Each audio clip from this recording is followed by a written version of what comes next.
the Paracast, the gold standard of paranormal radio. And now, here's Gene Steinberg. So, as you might expect here on the Paracast, we get letters, lots and lots of letters from listeners. And here's one that's kind of interesting I wanted to mention because it goes into the overall philosophy of the show. And it's from somebody we wrote because he hadn't participated in the forums for a while. We have this email blast that goes out if you're a member of the Paracast forums at forum.theparacast.com. If you haven't participated in 120 days, we send out a message saying why in so many words. And then after 180 days, we send another one out, and that's it. Well, here's a letter we get from one of our listeners. And he says, the forums are a direct reflection of the show. I have grown to dislike the show very much, not open-minded, and quick to criticize anything that does not fit their paradigm, very self-centered, and love to promote themselves rather than play the field. Very tedious and frustrating, he goes on. Now, I wrote back and said, okay, what kind of promotion are you talking about? And it turns out that he, I guess, didn't like the fact that we were promoting your book. Jeez. Oh, well. But it's funny here. Lots of people who have radio shows and they have something coming up, special event, they're going to speak somewhere, they have a book coming out, a magazine article, anything like that, they promote it. Why not? It's our show. Why well, can't maybe if it was another book about Roswell, I could see, it being tedious and all this. But, this is pretty monumental stuff. No one's ever, attempted to write a book that encompasses an entire category of mystery. And I think it deserves as much attention as we've given it, probably more. And understand here, Chris O'Brien's not going to become a millionaire from a book about cattle mutilations. Yeah, right. But you've been doing the book tour, the book circuit, basically online. You've been on a number of radio shows. Yeah. You were on with George Knapp on Coast to Coast. You were on with a number of shows. I've lost track. It's been 20 or 30 already. Okay, that's good. Well, somebody's got to do it. God knows my publisher's not going to be helping. You think? No, I know. Well, I'll tell you something. I have written over 30 books, technology books. And I have to tell you that none of the publishers I worked with, and they were major publishers. We're not talking about some kind of niche publisher. Major publishers, the largest publishers in the country, perhaps the largest in the world, probably didn't spend a single dime on promoting any of those books. And some of those books sold well. I got into the top 100 on Amazon one time, like 10 years ago, for about 3 hours. Well, I don't know. When I was with St. Martin's Press, boy, they had a whole suite of offices of people that were helping me. I was quite amazed at the width and breadth of their coverage. I had a full-time media person, PR person assigned to my book release, project. And I understand, I'm with an independent, self-proclaimed guerrilla publisher, but, it's kind of important to see the importance of this book. And at least in my mind, correct me if I'm wrong, but let's used to have a guy that helped out with some marketing and PR stuff, but he died and no one ever filled his shoes. So it's just kind of an empty desk sitting there. Well, I guess they have to wait for the medium to find him. Yeah, well, he hasn't been forthcoming at very many Ouija board sessions or tarot card readings, and that's not going to dial a phone. And I want to get on Bill Maher. I'd love to get on NPR. Get the New York Times to review my book. There's only so much an author can do. I'm not a self-promoter. I really don't like touting myself or my work. To be honest with you, it's, I do it because it needs to be done, not because I want to make money or become some sort of, A-list celebrity in a field that doesn't deserve that category of participant. So it's really difficult at times to reconcile the amount of work that went into the book and the amount of work it's going to take to at least let people know that the book exists. I mean, at the very least, that's all, that's the best I can hope for. Basically, if he gets minimum wage from this book. Minimum wage? Well, you think about all the hours and years you've put into this book. Yeah, well, that's... God, and if you count each hour you spent by, what is it, $7 and change now? Oh, my God. Wage. I mean, it's absurd. I'm getting paid pennies an hour, not even. Right. Let me go to the other item that he was concerned about. And that is, I guess he thinks we're too close-minded. And then when I asked for the follow-up, it was all about the fact that we keep talking about ultra-terrestrials. We do? Do we keep talking about ultra-terrestrials? I think what he means is we don't accept necessarily the fact that, or the possibility that UFOs are spaceships. We don't say that's 100% proven. But that's important, and there's a good reason for it, because it's not. Sure, UFOs might be spaceships, but there are other possibilities worth exploring. So how does that make us involved deeply in ultra-terrestrials? Well, again, show me one shred of unimpeachable, unequivocal evidence that suggests that we are important enough for anything out there to come here and visit us. Okay, you can tout all your ancient alien theories you want. You can look at cattle mutilations and say that, it's got to be aliens. You can look at abductions, which, is very tenuous at best, any sort of evidence there. There is no evidence. So until there is evidence that suggests that we're being visited by something off planet, we owe it to ourselves, and we need to be intellectually honest and explore all possibilities. And if some of our listeners out there have a problem with that, contact me after class and I'll spank you soundly. You might be spanking one of our guests this week. We have a listener roundtable coming up. And these are active participants from our forums at forum.theparacast.com.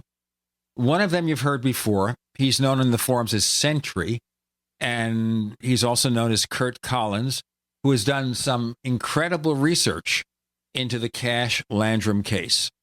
But he's also right now helping to maintain a Jim Moseley memorial site at jimmoseley.com. So we really appreciate it. I basically set up the site myself, and then I said, anyone who wants to do this, please do it. Curt jumped in. He did it. Yeah, excellent. The other guest we have is a fellow whose screen name or online name is HoJack, which is not a play on the words of that auto alarm system, LoJack. But HoJack is a talented web designer and a very loyal listener to the show, and we're happy to have him aboard. And now the other guest is somebody who does stir the pot up a little bit from time to time. His name in the forums is Ufology, and we also know him as Randall. Now, Randall has taken the position that UFOs are likely spaceships, and I expect he's going to argue vociferously about that subject. But this is the first time we'll be hearing him, hearing the voice behind the words. And I'm really curious to see exactly what he has to say. Actually, I think Randall was on one of our listener roundtables about 4 years ago, if I remember correctly. No. He never has, huh? Never has. Oh, boy, this will be good. Right. And he's the only one in this crew who does not have a Skype connection. I kind of wonder he lives whether... in Calgary, so maybe that's it. Well, being in Canada doesn't mean you're somewhere outer space here. Maybe he's in the Yukon. No, Calgary, where's that? Okay. But, maybe he does live in the wilderness, so it's not so easy. It's close to the Yukon, closer than we are. Well, that's true. I don't know what we're close to. Oh, by the way, the guy who wrote that letter criticizing us, he lives within 10 miles of me. So maybe it is to know me is to hate me. He's not saying anything, Chris. You see what's happening here. All right. So we're going to have a listener roundtable this week featuring HoJack, Sentry, and Ufology. All this, and we never know what's going to happen next. You're in the Paracast.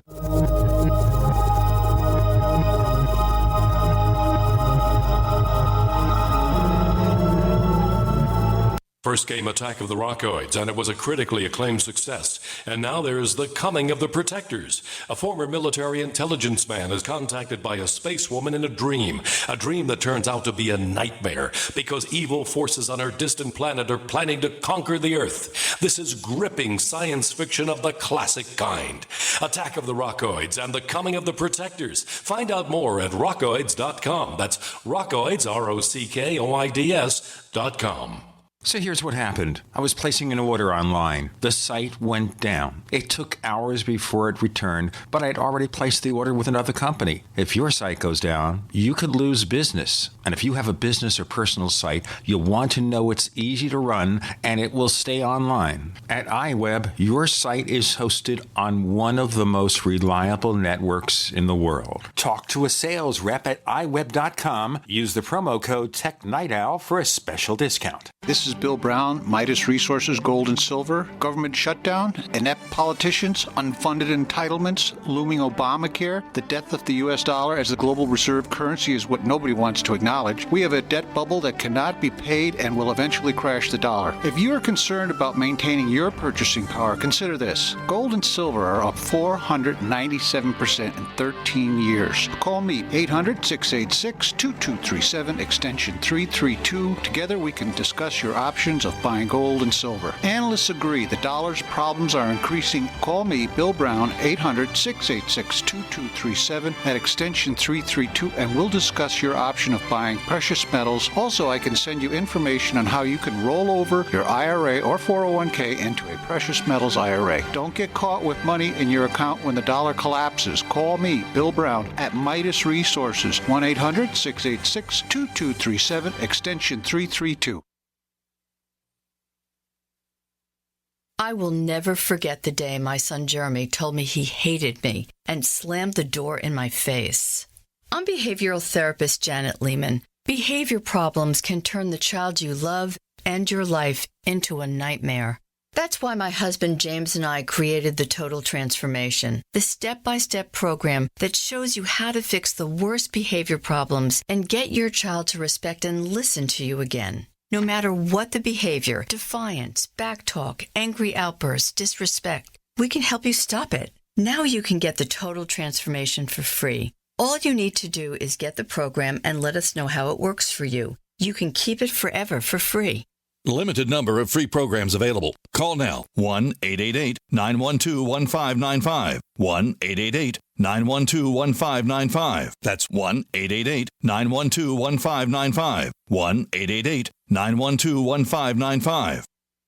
There are many things the human body can do very well, but maintaining the proper pH level isn't always one of them. That's where AlkaVision Plasma pH Drops can make a world of difference. AlkaVision Plasma pH Drops helps your body do what's natural. Just a few drops a day helps rid your body of harmful waste and acid while promoting health and restoring vibrance and energy. Alkalizing boosts your immune system and can help fight headaches, irritability, cramping, and insomnia. Alkalizing also helps the body fight depression and even bone loss. To learn more about the importance of alkalizing and how you can find life-changing and vital balance, please visit AlkaVision's brand new website at alkavision.com. Same great products, but now easier to use and more informative than ever before. To get your very own plasma pH drops for just $29.95, call 800-518-7615 or visit alkavision.com. That's ALKA vision.com. Alkalize your body and supercharge your health at the new alkavision.com. We'd like to hear from you. If you have a comment or question about the Paracast, send it to news@theparacast.com. That's news@theparacast.com. And don't forget to visit our famous Paracast community forums at forum.theparacast.com. Our first listener roundtable of 2014 here on the Paracast. And we have 3 of our loyal listeners, one of whom you've heard on the show already. He's Sentry, also known as Curt Collins. And Curt is very active in research into the Cash Landrum case. He also maintains JimMosley.com. I'm going to ask him about that in a moment. We have Howard Jackson, also known as HoJack. And we have, I guess, one of our most active participants is Randall, better known to all our listeners as Ufology. In our last segment, I suggested that Ufology had never been on the Paracast before. Turns out that's not true. Randall was on the show during one of our earlier listener roundtables on January 27th, 2013. Sorry about that. Now, Randall, tell us something about yourself for listeners who haven't heard of you before. Well, I'm from Canada, like your guest on another recent show there, Chris Rutkowski, who also got started into UFOs pretty heavy around the same time I set up the website that I work with, which is called the Ufology Society International, and we've got about 2,000 members in 22 countries at last count, and we're doing okay that way. We started that back in the early 90s, and we were the first to have the UFO.com domain name, but then some domain name predators stole that. It's just been that's my thing. I work on the website. I try to give free information about UFOs to people via the website, and I've got Chris's new book up there too. If people want to visit, they can pick it up there. If they don't want to get it from Amazon directly, we can get our 5 cents worth off of it from Amazon. Randall, tell me the story here.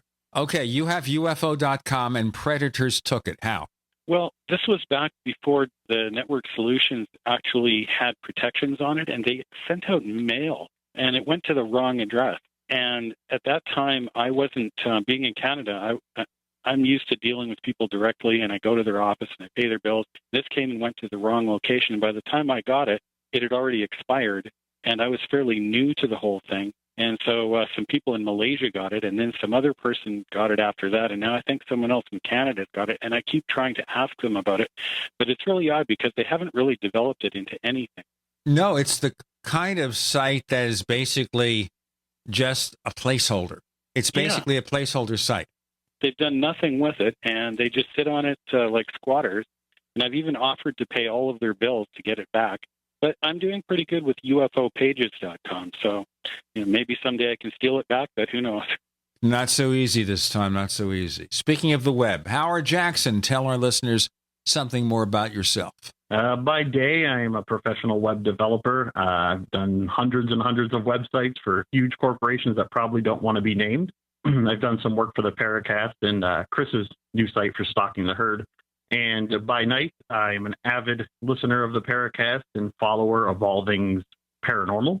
I consider myself somewhat of a skeptic, but I don't like that word. I don't believe a lot of it, even though I've had my own experiences, which kind of got me into this whole thing. I just don't like when people claim to have the answers.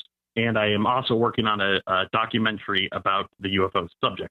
You want to become another James Fox, huh? Something like that. I've been into filmmaking my whole life and usually do things that are fiction, but documentaries seem to be more my interest these days. So I'm looking into documentary work. By the way, if you go to stalkingtheherd.com, you'll see his fingerprints all over that one. He really does great work, and he did a couple of things for me, too, that turned out where he was just reading code and interpreting it and making things work that couldn't work. Really brilliant guy. And he has worked on some major, major sites that we can't name. This guy is a numeral uno when it comes to web design. But before we get into talking to Curt again, you mentioned personal experiences. Can you drop one or two on us? Sure. There's really only two. The first one, and I remember the date because I wrote it down in my notebook when I was in high school, 1993. I think it was December 3rd. And I was on my way to I was at the bus stop. And it was one of those days where it's pretty early in the morning, but you could still see the moon, even though the sun was out. And I remember looking, and I'm from Cleveland, so the lake was to my right, and I could see the lake. It was about 2 blocks away. And I look up in the sky, and there was what I could best describe as it was a rectangle or a dash. It was pretty far away, and it was glowing orange. And I thought, that's kind of odd. And it was moving pretty slowly across the sky, not making any sound. And I was just kind of watching it, waiting for the bus. When it stopped and started, it was just hovering for a good 10 seconds. It just didn't move at all. And all of a sudden, it zipped fast, right above my head. And I turn around, and there was 2 more of them. Now they're flying in formation going toward the moon. And then the bus showed up. So I got on the bus, and I had to go to school. So I don't know what happened after that. But it was just one of those things that I couldn't explain as a helicopter or airplane or birds. All right. That's more than I can say. I thought it was unusual. So the other one was probably a little more interesting. This was in college, and I was working in a computer lab during the summer, and there were no students. So I was just working in the lab, and I was really into the X-Files at the time. And I was just kind of messing around on the internet and looked up the X-Files. I found a website, defunct now. It was called The Real X-Files. It was based in Australia, I think. And somebody had posted a story about the Apollo moon landing and how some ham radio operators had overheard transmissions from the moon that were censored. And apparently they had found aliens watching them on the moon. And I thought, I'm kind of skeptic by nature, so I thought this sounds like kind of a hokey story. So I decided to contact the author of the article, and we started doing our own research into it. And I worked in a library in a computer lab. We had a government depository there. So I had access to all sorts of files from NASA at the time. And the more research I did into it, the more all the names started matching up that were mentioned in the article. And things just kept kind of getting interesting from there. And one day, the guy I had been talking to through email gave me the home phone number of one of the people who was responsible for this information. And it was somebody who used to work for NASA. So I called the guy and I asked him, hey, I'd like to talk to you about this thing. And he real quickly just said, can't talk about that, and hung up the phone. All right, no big deal. A couple days later, a person dressed in full military blue from the Department of Defense showed up to the floor I worked on, went up to the front desk and asked for employee records on somebody who apparently never actually worked there. So the military guy said, thanks for your time. He turns around, starts walking out the door, looks straight at me, and kind of pats at his gun that's on his that he's wearing. I dropped the whole subject after that, and I stopped doing research. And the guy I had been talking to via email, never heard from him again. Oh, boy. Man, I hate when those guys do that. Damn. Yeah, kind of odd. And funny enough, I had archived every email. We had been talking back and forth a couple times a day. I never deleted a single one of those, and I still have that email account, and only 2 of those messages still survive. Oh, man. Oh, boy. Maybe the ETs came over, or the Men in Black. Yeah. Or it could be the internet chicksters are at work and play. Yeah, and funny enough, if I email the guy now, I don't get an undeliverable, just no response. Well, it kind of disappears off into the ethers. It's like having ether, I think. But before our network gives us ether to quiet us down, let me tell you. We have a listener roundtable with HoJack, Sentry, Ufology. Joining Gene and Chris, you're in The Paracast.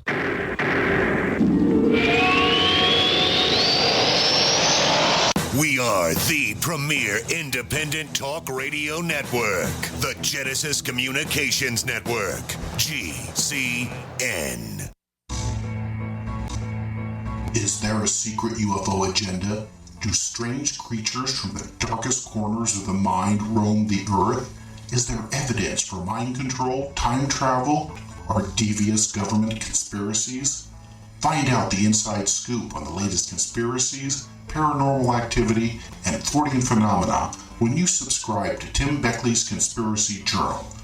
It's jam-packed with stories, special book and DVD promotions, and the best news, it's absolutely free, sent right to your mailbox. Plus, a bonus free email newsletter sent out every Friday. Simply send an email with your name and address to Mr. UFO at webtv.net. That's Mr. UFO at webtv.net. Find out what they don't want you to know.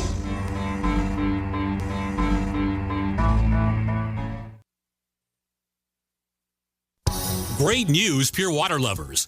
BigBerkeyWaterFilters.com has a special discount offer for all GCN listeners. You can't do better than a Big Berkey for economy. For only 1.7 cents a gallon, a single set of filters can last for 5 to 10 years. There's none better than a Big Berkey for emergency preparedness as a backup water source. And you just can't beat a Big Berkey to remove dangerous chlorine, all types of fluoride, pathogenic bacteria, cysts, parasites, and unhealthy byproducts from municipal water. Berkey water filter systems are even powerful enough to purify stagnant pond water. For the gold standard in water filters, get a Big Berkey at BigBerkeyWaterFilters.com. And all GCN listeners get 5% off all ceramic filter systems. For details, call 1-877-99-BERKEY. That's 877-99-BERKEY. Big Berkey Water Filters, for the love of clean water. Don't complain about your cable bill going up and up and up. Do something about it. Grab a pencil and jot down this special number, 1-855-905-MY-TV. The more cable TV rates go up, the better digital satellite TV looks. Say goodbye to the cable guy and get more of your favorite channels in 100% digital quality for less money. Call 1-855-905-MY-TV. Sign up for packages starting as low as $19.99, and there's no equipment to buy. You get free HD TV upgrade, a free DVR upgrade, and free professional installation. You control what you watch when you watch it. Record your favorite shows, pause and rewind live TV, even skip the commercials. Watch local channels too. At just $19.99, what are you waiting for? Pull out your major credit or debit card. Call 1-855-905-MY-TV. 1-855-905-MY-TV. Say goodbye to the cable guy. Cut costs and get more. 1-855-905-MY-TV. 1-855-905-MY-TV. Question: could too many GMO foods and toxins be overloading your digestive and immune systems? Answer: yes. If you're searching for a powerful detox that's gentle enough to use every day, use Pro-EM1 from Terraganics. Pro-EM1 is a powerful liquid probiotic that uses good bacteria to suppress pathogens and gently eliminate toxins from your body. A healthy digestive system will cleanse and remove toxins, support weight loss, improve absorption of food nutrients, and aid in controlling yeast and other infections. Pro-EM1 is made with only non-GMO and certified organic ingredients, has no preservatives, and is dairy, soy, wheat, and gluten-free. Pro-EM1 is the key to your digestive health. Order Pro-EM1 Daily Probiotic Cleanse at Terraganics.com, spelled Terraganix.com, or call toll-free 866-369-3678. That's 866-369-3678. Also available through Amazon Prime. Pro-EM1 from Terraganics. Life's getting better.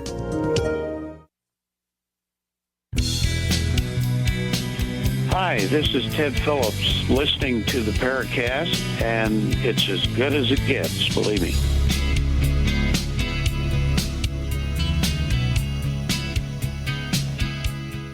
This is our first listener roundtable for 2014. Howard Jackson, Curt Collins, and our friend Randall, better known as Ufology. And Howard was telling us before the break about trying to find some NASA guy. Whoops. I don't like the intimidation tactics myself, or what appeared to you to be a very, very veiled sort of threat. I don't like it when those people do that.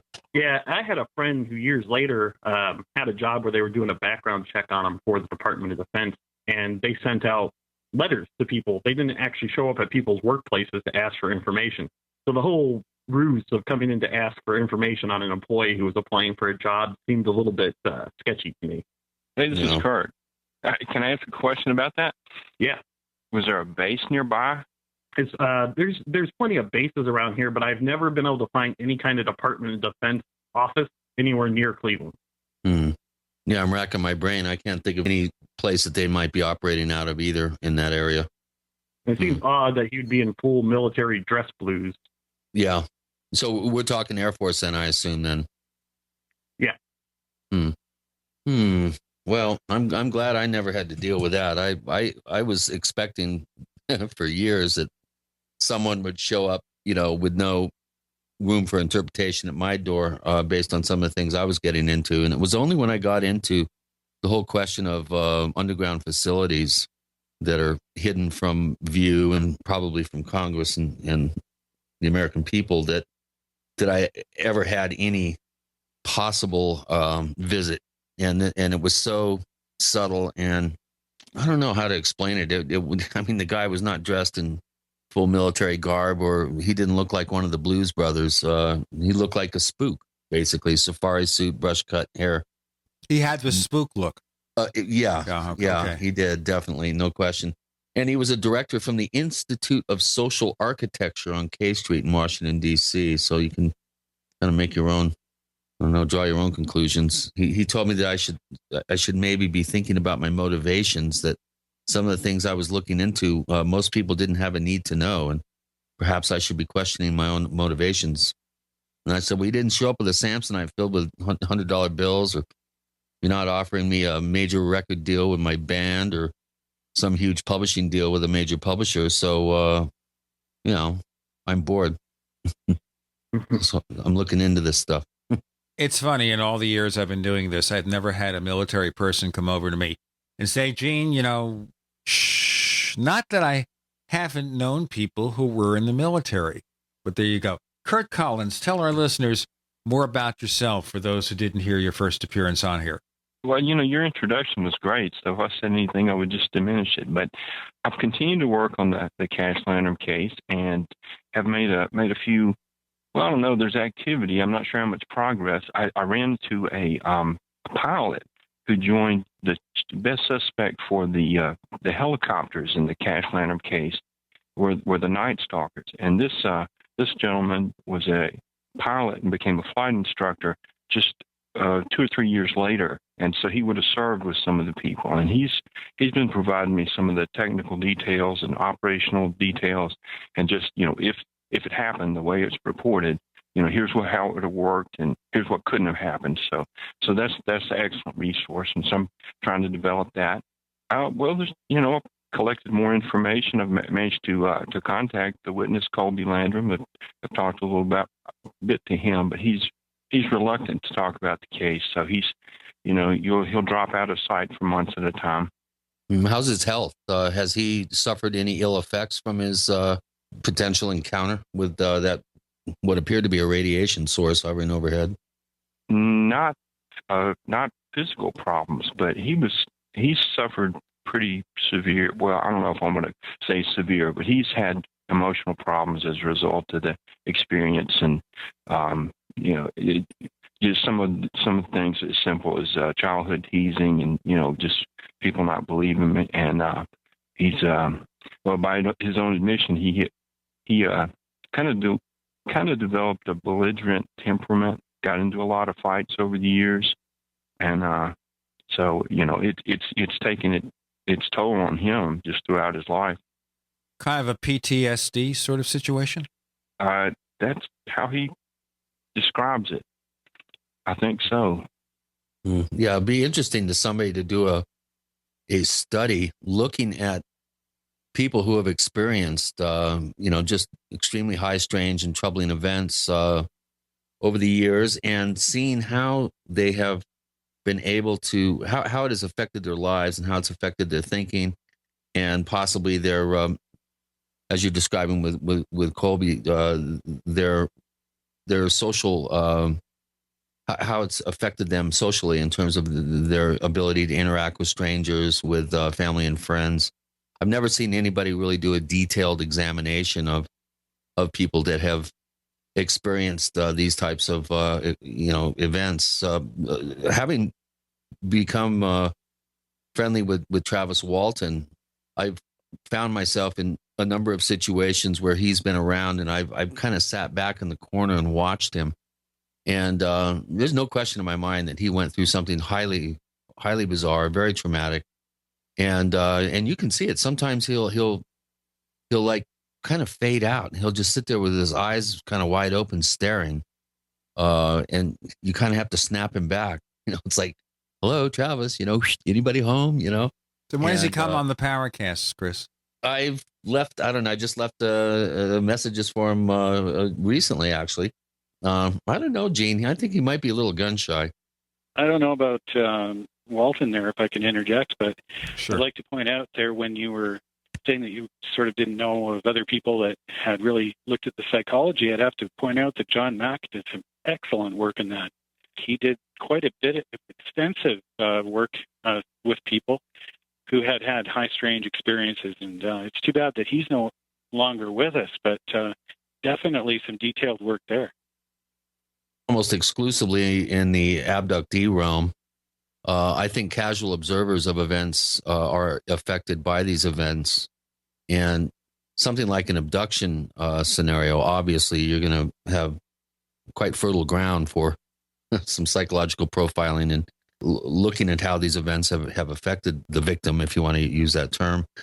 But just someone who happens to be on a country road at the wrong time and has, a CE3 or even a CE4 kind of encounter where they see entities, or they're actually, impacted by some sort of energetic properties of the event. I don't think enough work has been done in that realm. Now, I know, of course, John Mack did do some very good work working with abductees, but the whole abduction scenario to me is still, I still am not sure at what point the reality of the situation ends and some sort of psychological, scenario, I guess, begins. I think one good way of putting it was told to the head of the Department of Public Safety at the Hickory Apache Reservation, Hoyt Filardi. He was in training with his grandfather to be a medicine holder in his particular medicine society. And he asked his grandfather about the abduction phenomenon. His grandfather said it's not so much that you're taken out of your room and you're taken up to a ship. He said it's like the ship forms around you. And that's to me, that's a really good illustration of what I think some of the as yet undefined elements of the abduction phenomenon. I think there's much more of a psychological element involved than a pure nuts and bolts abduction, if you will, that's been popularized by all sorts of people over the years. Of course, one of the things here with abductions is that the mere experience itself, especially if some undergo various kinds of medical analysis, can be torture and has to have some effect. We'll get into more of this in a moment. We have Ufology, Sentry, HoJack, a listener roundtable present and accounted for with Gene and Chris. You're in the Paracast.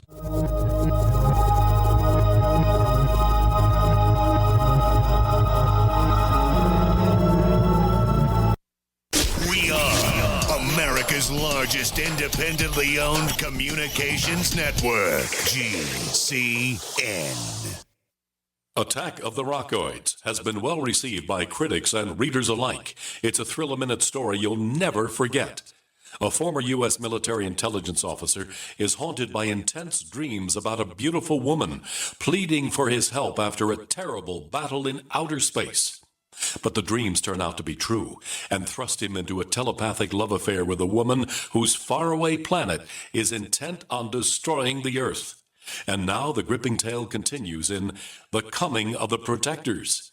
It's the second book of the Rockoids trilogy, a galaxy-spanning adventure that pits our hapless heroes against powerful, fanatical enemies that threaten the lives of freedom-loving beings everywhere. Attack of the Rockoids and The Coming of the Protectors, classic science fiction at its best, available now. For more details, visit rockoids.com. That's ROCKOIDS.com. Hey everyone, have you heard about the No hair removal device that's sweeping the globe? If you want to go weeks without shaving and get smooth, professional quality results, here's our favorite host, Cheryl, for No hair removal. Thanks. Hey gals, I love talking about my No. It's this cute little hair removal system that you can take with you and use almost anywhere at home or on the road. No more expensive in-office treatments, painful waxing, and no more wasting your valuable time. Got unwanted facial hair? No has patented thermocon technology that works on all hair and skin colors, so it's perfect for using on all body parts. And now you can take advantage of this incredible risk-free trial. Get the No, the facial kit, a travel case, and a $100 discount shopping card, and you don't risk a penny to try it. Try the incredible No hair completely risk-free. Call 1-800-953-6062. That's 800-953-6062. 800-953-6062.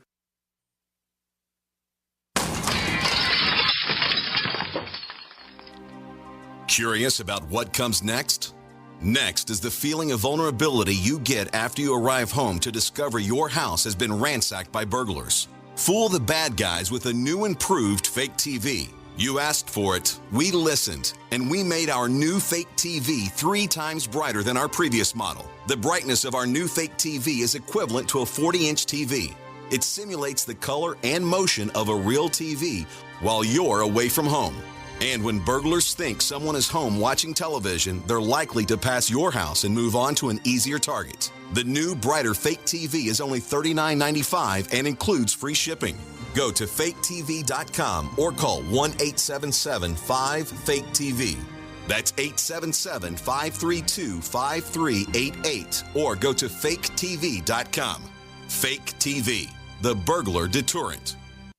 Ouch! My back is out again. Hi, Dr. Ortman with Wellspring Spinal Care. If you're experiencing neck, mid, or lower back pain, this information is for you. One of the complaints that I hear is patients receive their typical adjustment, only having to repeat them as the pain returns. Putting the bones back in place is only half of the battle. At Wellspring Spinal Care, we have the entire solution. We use the NUCA approach, utilizing three-dimensional x-rays and gentle touch technology to deliver specific correction. We then design a custom nutritional supplement program which provides essential nutrients targeting the areas of concern. With a NUCA approach and proper nutrition, you'll be on your way to a faster and more permanent recovery. To get you on the road to wellness, visit drortman.com. That's drortman.com, or call us today, 952-303-9124. That's 952-303-9124. Wellspring Spinal Care, chiropractic done right.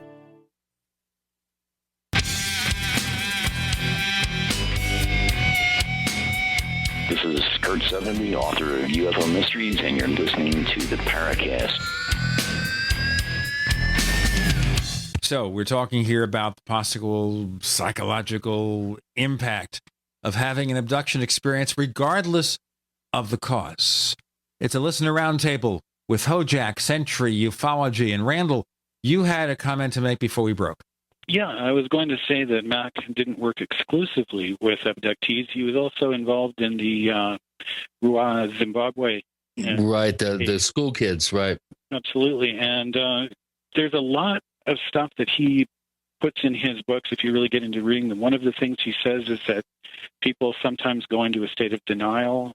People are changed about the way that they view life, almost in the same way as people who have near-death experiences. He says that there is an extraordinary energy that is common to virtually all of these experiences. It's some sort of a vibration energy, whether it's coming from the object itself or felt by the witness or the abductee, in whichever case it happens to be. So I think these are really interesting. I do believe that when a person who has never had an experience like this before, no matter how much they think they're prepared for it, when they actually have one, it does change them significantly. They don't simply think it's possible anymore, but they know that UFOs are real. That's a good point. Your guest, Chris Rutowski, he wrote a book, I think it's called Aliens and Abductions. And I wasn't interested in abductions at all, but due to some of the psychology that it shares with other cases, I started looking into it. And that book I thought was great because it pointed out that the experiences that they have, whether it's real or imagined or psyop or any situation that you want to imagine could cause it, that these people really are suffering, and that it tends to, there's some emotional problems that can be generated or become, some people can actually become unglued by it and even suicidal, and it's really important that they get some professional help. And that's going to be difficult because the professionals are not always going to understand the nature of the abduction problem, but I think they can help guide you and understand, to deal with the traumatic element, even if they don't understand anything about the alien element. Yeah, it wouldn't hurt to have some good professionals that would take up where Mac left off, people of his caliber. There really is a void in that particular area that I don't know of anyone who's filling it right now. You're absolutely right, Chris, when you mentioned that. I mean, recently... John Carpenter did a little bit of work in this realm. I'm not privy to a lot of, or if he really even came up with conclusions, but I do remember speaking with some people that had seen him and said he was very, very helpful, and he was able to, in some ways, allay their paranoia and fear around the situation and at least stabilize their emotional side a little bit. So, there has been work done, but I don't see anybody really diving into this whole cloth and doing a major survey and case histories of individuals who have had these types of experiences. Obviously, it wouldn't be easy to do, but I'm sure that there's some smart doctoral student in psychology or sociology out there that, boy, this is a ripe subject that they could write their own ticket in. Yeah, I'm sure that it doesn't take much to realize that a person who does believe that alien visitation is a reality has a completely different worldview than somebody who thinks, well, maybe, I don't really know, nobody's proven it to me. For those who know, the universe and Earth and our place in it as sentient beings is an entirely different place than for somebody who thinks, well, who knows, who isn't sure. We see something that is very clear. We know that Earth is being visited by aliens, and I'm not afraid to say that. I know that there's reserved ufologists out there who go, yeah, maybe, but I haven't got the proof. But I think we do collectively have enough proof. The proof is in the witnesses. The witnesses themselves are the proof. We are the proof. All right. We've had this discussion in the forums, Randall. All right. Okay. Now, I mentioned something in the first part of the show that you won't hear until it's broadcast, and that is that one of our listeners felt we concentrate too much on things like ultra-terrestrials and not giving other theories fair play. All right, so let me ask you a question. This, again, takes us back to forum discussions, and that is, what do you think in the eyewitness testimony proves the UFOs or ET case? Okay, thanks. I always say that I don't think that alien necessitates ET. I think that alien could be a number of things, but that ET is just most likely given the situation and all of the factors that we know of. So it's quite possible, though less likely, that aliens aren't ET. I just think ET is the most reasonable of all of the variables there. And as for what the proof is, that gets a little bit complex, but it turns out that people are not as unreliable as the skeptics claim. There's a flip side to the skeptical argument that we're not reliable observers or reliable recorders of information, but really we are pretty good at it. People are very smart. We're the most intelligent beings on the entire planet. We do pretty well every day, and we would not have survived this far if we didn't know what we were looking at.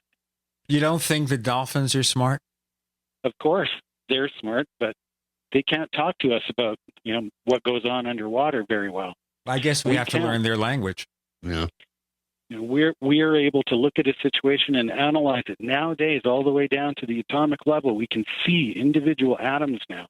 We can see out to the very edge of the known universe. 14 billion light years away. We know our place in it now. We're not so ignorant that we have to think that everything is magic. No, that's true.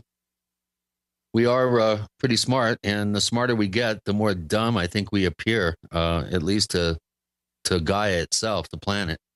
We're doing detrimental damage and great harm to the ecosystems on this planet. We lose countless species every day. For every quarter pounder hamburger that we eat, we lose 55 square feet of rainforest. We may be smart, but we're, pardon the expression, butt ugly stupid in many ways. Yeah, that's been a recurring theme in the ufology realm, too, when you get into the literature.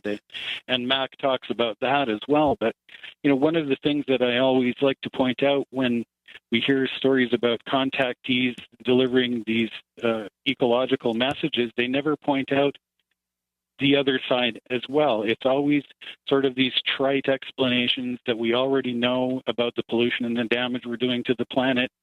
And they talk about how beautiful it is, but they also don't talk about the really destructive side of nature, or the fact that some lions eat their own cubs, that sort of thing. It seems to be really idealized and one-sided. Wouldn't that be, therefore, something that may be voiced for their benefit? Maybe they have some sort of prime directive, who or whatever they might be. If you talk to the locals, give them some kind of cover story. Maybe that is the cover story. Okay. What do you say to the Earthlings to put them on guard or make them convinced that you're genuine? Oh, talk about the environment. That's cool. That's really cool. That's the way to do it. That seems really disingenuous to me. I mean, as if we don't know that we've got problems. What we need them to do is give us some evidence that's definitive, that the skeptics can go, well, that's valid material. scientific, verifiable evidence for them to go, oh, okay, well, then maybe they'll listen. In the meantime, how important is it to hear again that, yes, we've got environmental problems from the aliens? We know it ourselves. You know Give us something, though? we don't know, you know? Well, yeah, but you have people nowadays who don't even accept the possibility of man-made climate change. As you know, in the forums, we've had some pretty active discussions and debates over that. Pretty active? Boy, that's an understatement. Well, let's just say I am understating it there. Let's just say incendiary debates. But this is not just here. Like, there are elements in the media who will insist that there cannot be man-made climate change because a small number of people disagree with it. So I don't know. It isn't so obvious that people accept that or the environment. Some people say, let's just drill, baby drill. Let's just get all the oil we can. And if there are consequences, we'll deal with it next couple of generations. We don't worry about that right now. Let's worry about this. We have a break coming up, and we're talking to Ufology. That's Randall Murphy and Curt Collins, known as Sentry, and Howard Jackson, known as HoJack. And I'm going to ask him if he got that name just because of his name or he was emulating LoJack. HoJack, LoJack, I don't know. KoJack. Or KoJack. Hey, that's another possibility. With Gene and Chris, you're in the Paracast.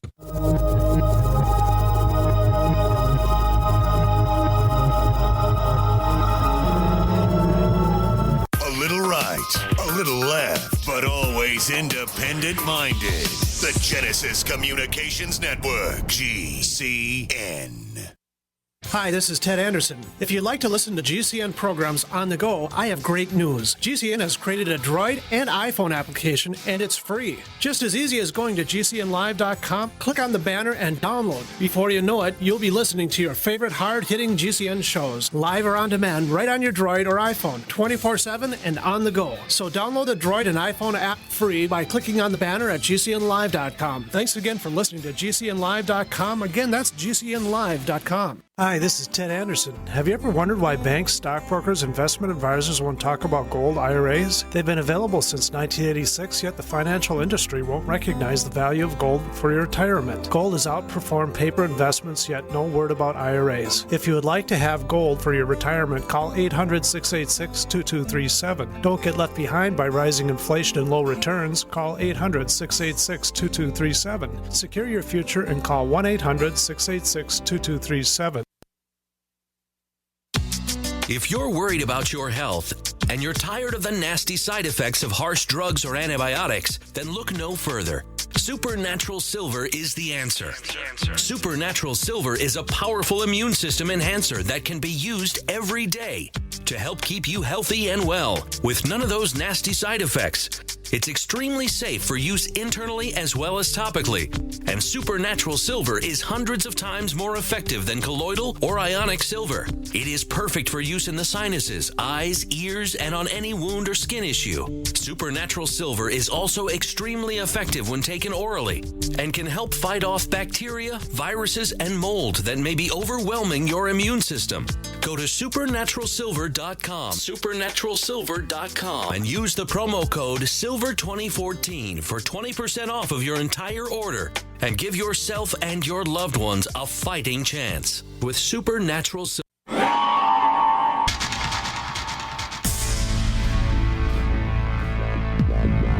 Welcome back to the Paracast, the gold standard of paranormal radio. And now, here's Gene Steinberg.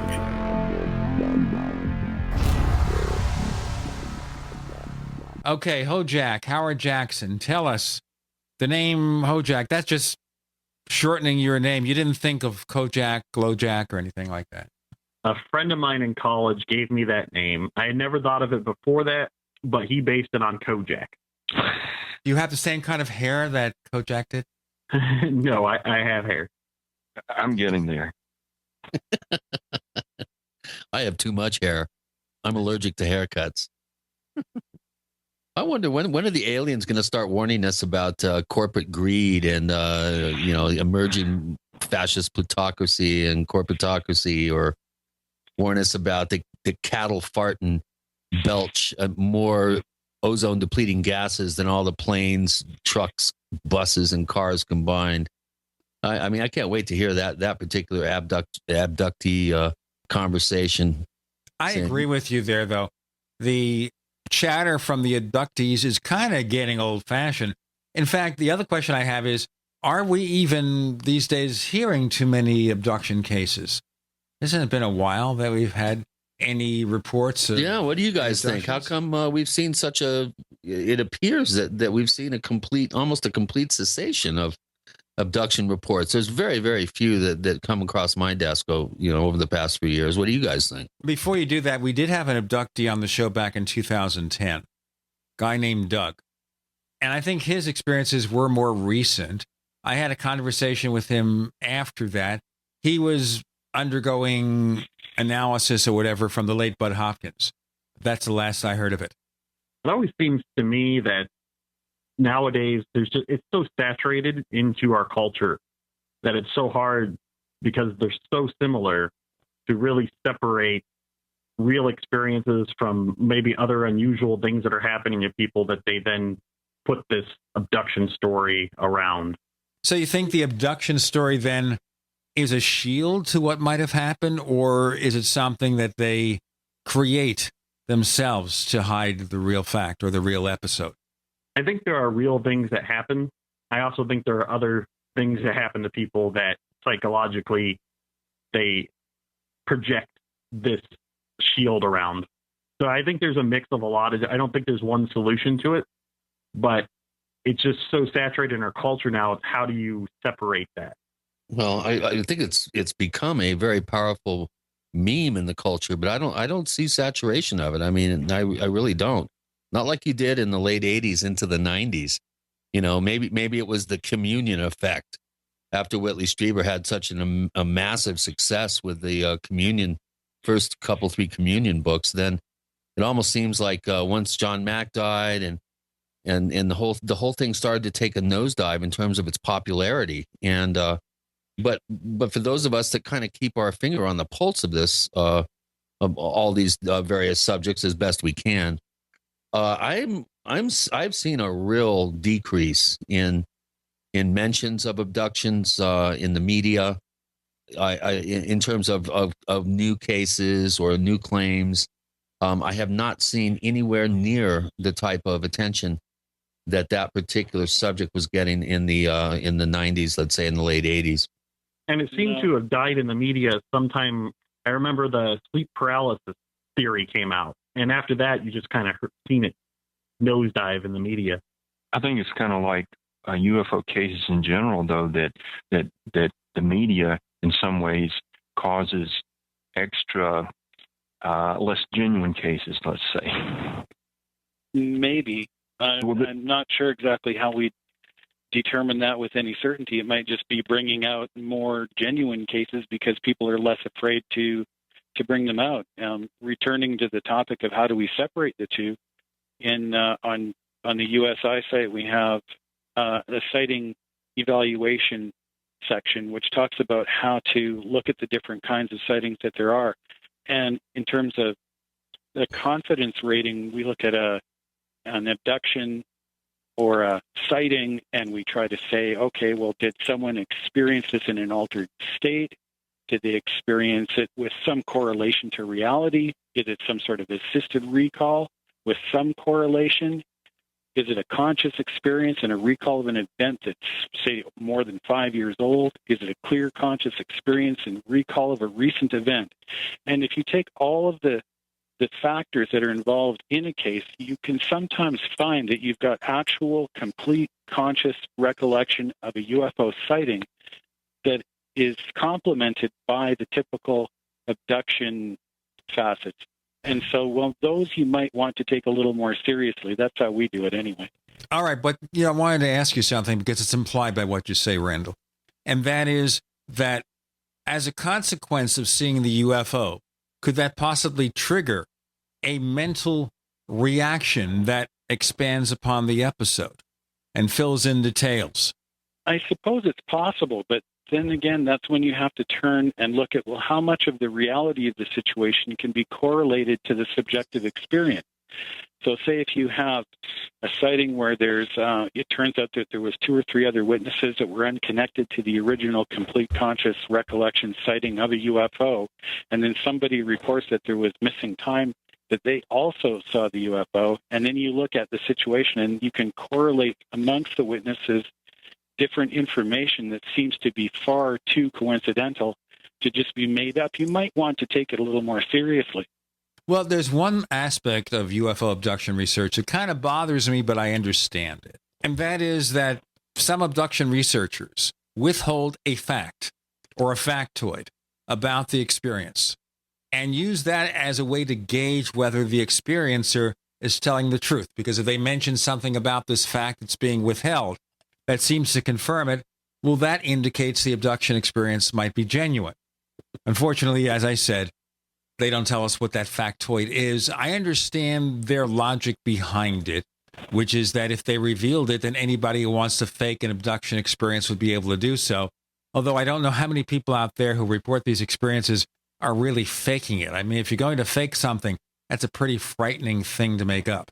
You have a really good point there, Gene, and I think that that what you're saying is misunderstood by a lot of people. I don't think that what they're doing is saying that they've got necessarily one key item that they can compare to all cases, but they'll look at a case and go, okay, well, this particular case does have some facets that are unique to it, and therefore if some other people start to comment on this case, we can look at that particular key for that case. Somewhat with the Zamora sighting, for example. Now, that wasn't an abduction case, but there was an insignia on the side of the ship that was seen, and that insignia, the actual design, was altered and kept secret for a number of years so that they can compare that with other people who might say that they had seen the same ship and know whether or not they were from that, if it wasn't the same, whether or not they were telling the truth. So each case could be entirely different. I don't think there's this overriding single key that we all know about or don't know about.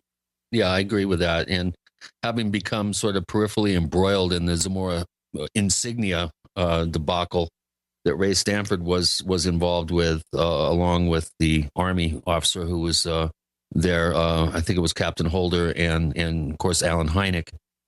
The original drawing was found by James Fox and Ray Stanford this spring at the National Archives, and a letter explaining why this subterfuge was actually perpetrated and why this symbol was held back, which vindicated Ray. He was being called a liar by several investigators, and I just find it interesting. We're talking here about abductions, and I get this email just now from IFC Films, the Sundance Selects folks. And we have a new film by first-time director Maddie Beckerman called Alien Abduction, coming soon from IFC Midnight, our newest film, Alien Abduction. And it's produced by Lawrence Bender, who helped produce Pulp Fiction and Kill Bill, and Mike Fleiss, who helped produce Hostel, the Texas Chainsaw Massacre. And it has a bunch of actors and actresses who I'm not familiar with, but the tagline is: a vacationing family encounters an alien threat in this pulse-pounding thriller. I'll tell you what, we will encounter a threat if we don't stop now, and we'll continue with that. We have Ufology, Sentry, and HoJack. With Gene and Chris, you're in the Paracast. Do you need a website? Well, you can get a great deal on hosting services with Namecheap's legendary coupon code. They're offering substantial hosting discounts on shared hosting, business hosting, VPS hosting, reseller hosting, and even dedicated servers. Namecheap is preferred by millions. It's backed by a money-back guarantee. Use the coupon code LEGENDARY to cash in on the special deal at Namecheap.com, Namecheap.com. First came Attack of the Rockoids, and it was a critically acclaimed success. And now there's The Coming of the Protectors. A former military intelligence man is contacted by a space woman in a dream that turns out to be a nightmare because evil forces on her distant planet are planning to conquer the Earth. This is gripping science fiction of the classic kind. Attack of the Rockoids and The Coming of the Protectors. Find out more at rockoids.com. That's rockoids, ROCKOIDS.com. Have you ever felt like the United States government knows way too much about your financial affairs? I continue to hear stories about property seizures, frozen bank accounts, confiscation of stocks and bonds. It makes me wonder if the U.S. citizen will ever again have the right to life, liberty, and the pursuit of happiness. Unfortunately, with the Drug and Money Laundering Act, the IRS Revenue Ruling 6045 of 1984, and the Trading with the Enemy Act and Franklin D. Roosevelt's Executive Order of 1933, some precious metal holdings are subject to government intervention. For this reason, Midas Resources has prepared a report explaining the boundaries of trading precious metals privately. Whether if you have any intention of trading with Midas Resources or not, I have instructed my representatives to give this report out free. Call for your free copy at 1-800-686-2237. When investing, always proceed with caution. Again, call 1-800-686-2237. Exercise your legal right to trade metals privately. 1-800-686-2237.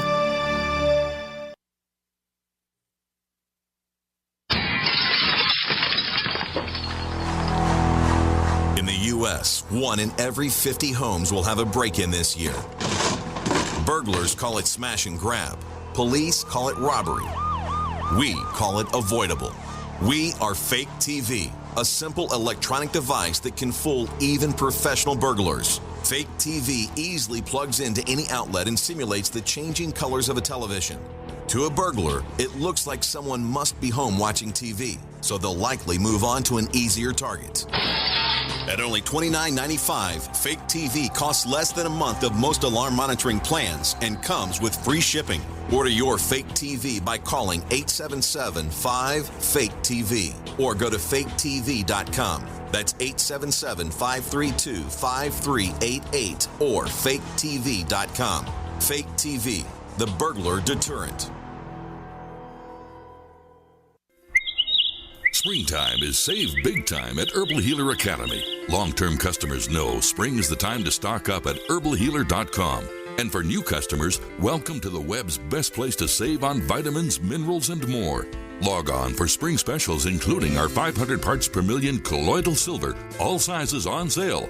Choose from Herbal Healer's great variety of weight loss products like apple cider vinegar, Hoodia and Metabolic Complex, and Pro Metabolic, all on sale now. Also, the Anti-Parasite Intestinal Freedom and Warwood Plus Complex, plus Stevia Liquid Sweetener and the Super Enzymes, all on sale for spring at herbalhealer.com.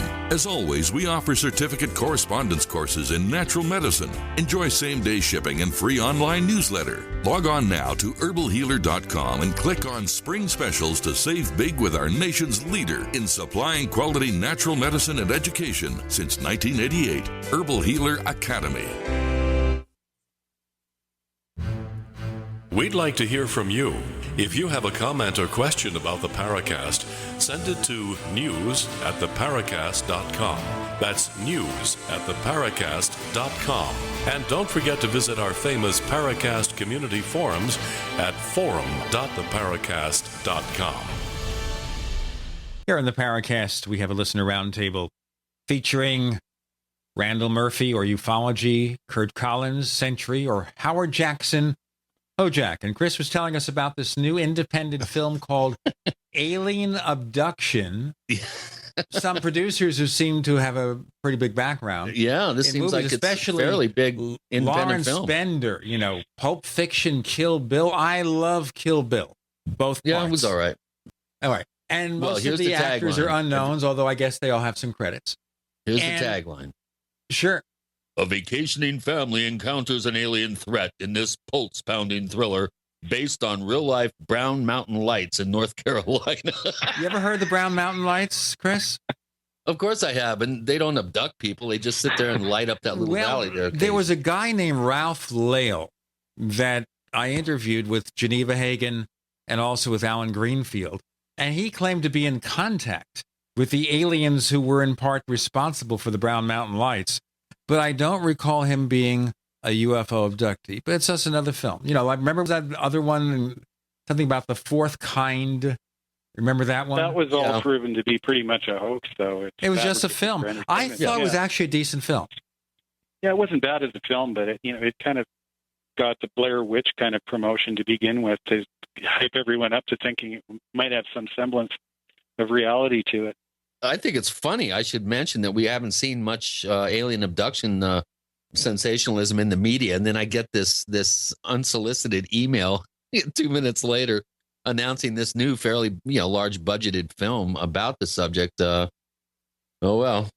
There's some synchronicity for you, Chris. And we can even get Maddie Beckerman, the director, for an interview. I don't think we have any reason to do that, but it might be fun. I'd love to. I'd love to pick it apart. Well, you know what?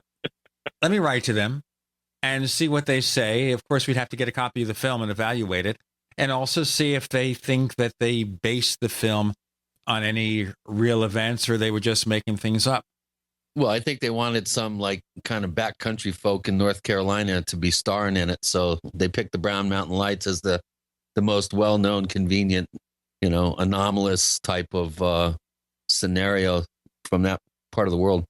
But you're right. It's moved away from abductions more into this channeling and remote viewing stuff and flashing lights up in the sky and that sort of thing. Yeah. Well, the flashing lights in the sky could be anything. Yeah, the Stephen Greer approach. I didn't want to say it. We're happy to say it. I don't think Stephen Greer is going to sue us. He's had plenty of time, and he hasn't bothered. I don't think anything's landed for him yet that we know of.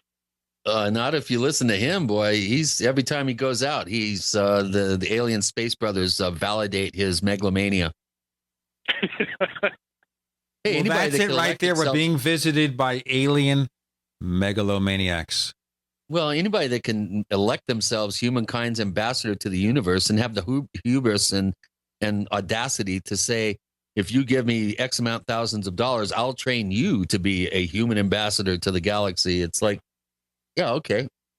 Yeah, I really have a problem with that in ufology.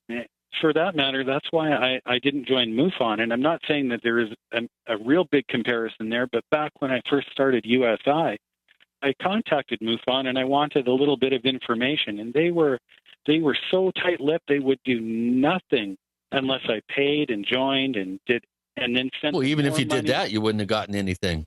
And it was just rather appalled because I was under this naive impression that this is a subject that everybody should be able to know about for free, and that we should be able to spread this around as much as possible and let people know as a public service, if nothing else. So I set up USI, and pretty much everything I do, I post for free on the website. I mean, I'm working on a book, but a lot of it will be the same as what's online. So how do you monetize it? Just from the Amazon referrals? I don't make any money off it. I've put the Amazon books and stuff up there, and I've had a few sales, but I've yet to receive a check. I just like having the catalog for the members, and it looks good. People can look at it and buy stuff if they want, or they can just look at the information that's on there.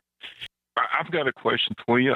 MUFON's mission statement is educating mankind, benefit of humanity, something like that.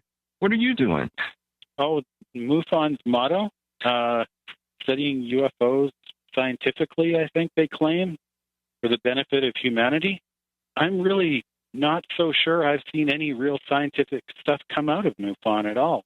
Remember, you got to pay your $39 a year. Yeah, I think it's a false claim.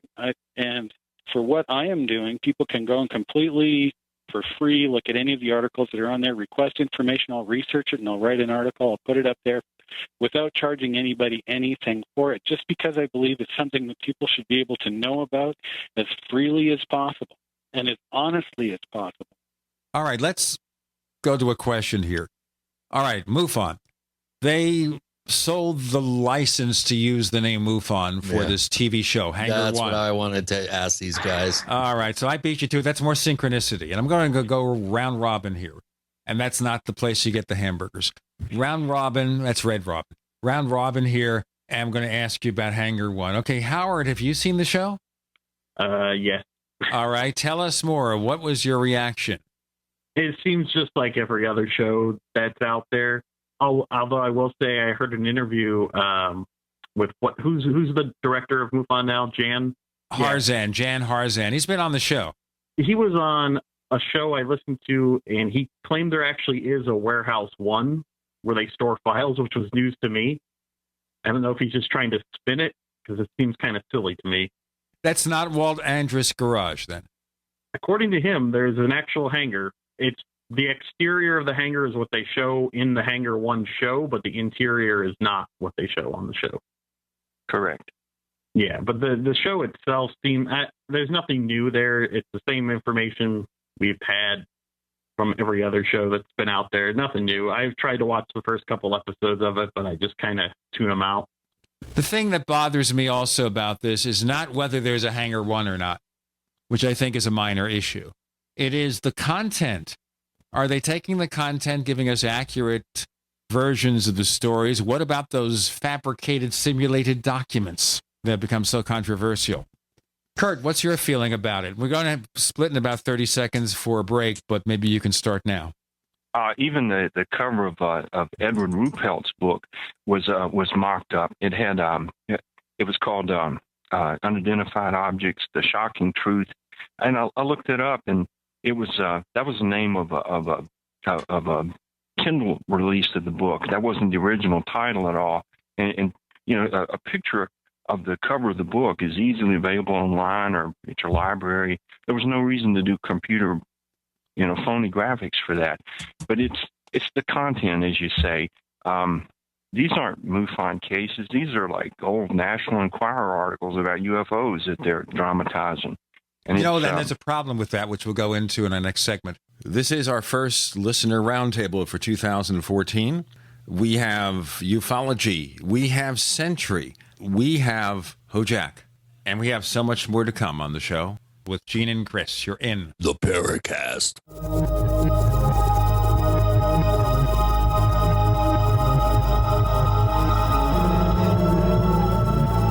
Independently leading the way for the nation. Compelling talk for every political persuasion. We are GCN. Graphic Converter is the image manipulation tool for the rest of us. It does not use any database. You get full control of all your files. Want to view the images of a folder? Drag it into Graphic Converter and a powerful browser opens up to show your image files. You could use it for slideshows. You could use it to import images from digital cameras or from scanners. Need to do some image editing? You can do that too in Graphic Converter. Also print catalogs. Convert from so many formats I can't even list them. Download now to see if Graphic Converter is good for you, like 1.5 million other users. Guess what? You could save money when you buy Graphic Converter. Use the coupon code Night Owl. Use the coupon code Night Owl to get a special price for Graphic Converter. Go to lemkesoft.com. That's LEMKEsoft.com. Lemkesoft.com. LEMKEsoft.com.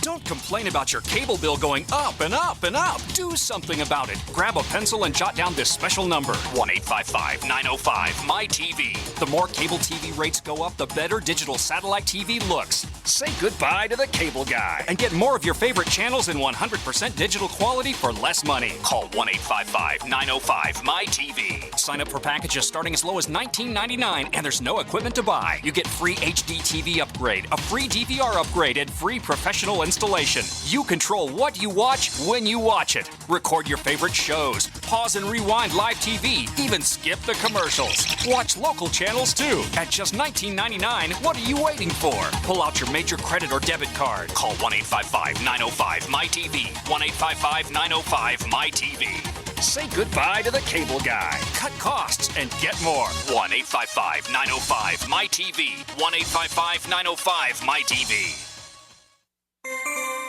This alert just came in. This special announcement is for business owners and leaders of organizations who've been waiting for the right time to build.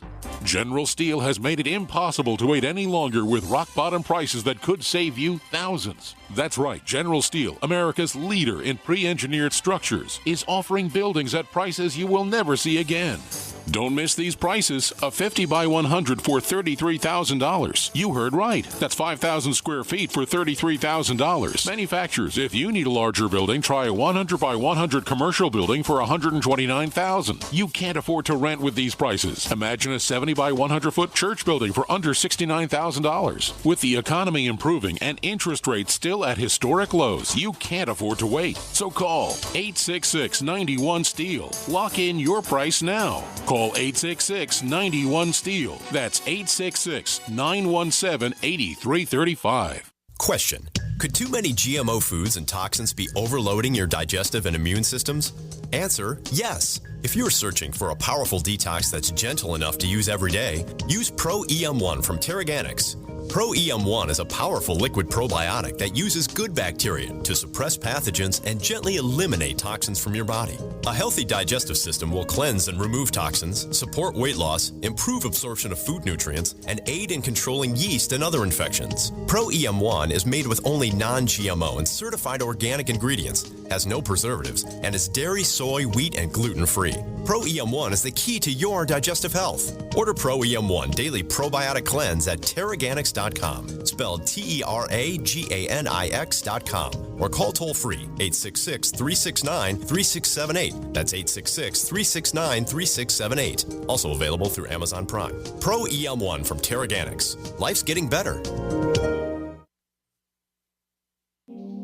Hi, this is Don Ecker, and you are tuned into the Paracast. Let me tell you what, you're going to hear stuff here that you probably won't hear anywhere else. Hear that, George Snorri? Here on the Paracast, our listener roundtable, first one of 2014. These are people who are participants in our forums, listeners to the show. Ufology, Randall Murphy, Curt Collins, known as Sentry, Howard Jackson, known as HoJack. But it comes back to this. The long and short of it is that by putting MUFON's name on that show, people think, okay, this is MUFON's best cases. And as you say, guys, the depiction of National Enquirer-style stuff doesn't really help. Not that the National Enquirer is necessarily not telling the truth. We know in a few key cases there, real news stories, they did present accurate information about a certain former U.S. senator and vice presidential candidate who had a baby out of wedlock with his girlfriend. They broke the story. It was true. Also, Bob Pratt, who I looked up to and respected as an investigator, he wrote an incredibly concise and well-researched book on the Colares cases back in the late 70s, early 80s. He was the UFO reporter for the Enquirer, and he spent a lot of time on the road out digging into cases. As soon as he heard about them, he'd go out there and start looking into them. He visited the Gomez Ranch, I think in 77, 78, in Dulce when they were having their the right hot and heavy mutilation wave down there. So, I mean, for a while, the Enquirer was one of the best places to get news stories and up to date news stories on UFO sightings. Of course, you had to wade through all the I had a two-headed alien baby mock stories, but Bob Pratt did a very good job, I thought, for them. Okay, now if Hangar One will stick to his material, I have no problem with it. Didn't MUFON used to have a show that followed the STARS team around briefly? I remember a show where they actually went on. It only lasted a couple episodes. Yeah, that was sadly, that's one of the better shows I've seen out there. Real people doing investigations. The excuse that I've heard from MUFON people is that this is what the producers wanted, and for them to compromise the integrity and to do this kind of material. Because as I say, these are not, at least for the early shows, they're not MUFON cases. They're scraps that are in maybe a folder that. And like one they did recently was the Aurora case, the airship crash with the Martian, and I think that's widely regarded as a hoax, and that was covered as if that was a genuine case, and there just was nothing of substance there. Is what I'm trying to say, and if that happened once in a while, I guess that would be okay. But just show after show presents things like the Jackie Gleason and Nixon viewing alien popsicles as if that's a real presidential UFO story. It's embarrassing, and I've heard UFO investigators say so. Well, the worst part of it all is that the skeptics, the UFO skeptics, are using this as another vehicle in which to attack the reality of UFOs. They say, look, this is one of the major organizations. They're involved in this TV show with dumb cases. So how could you take any of this stuff seriously?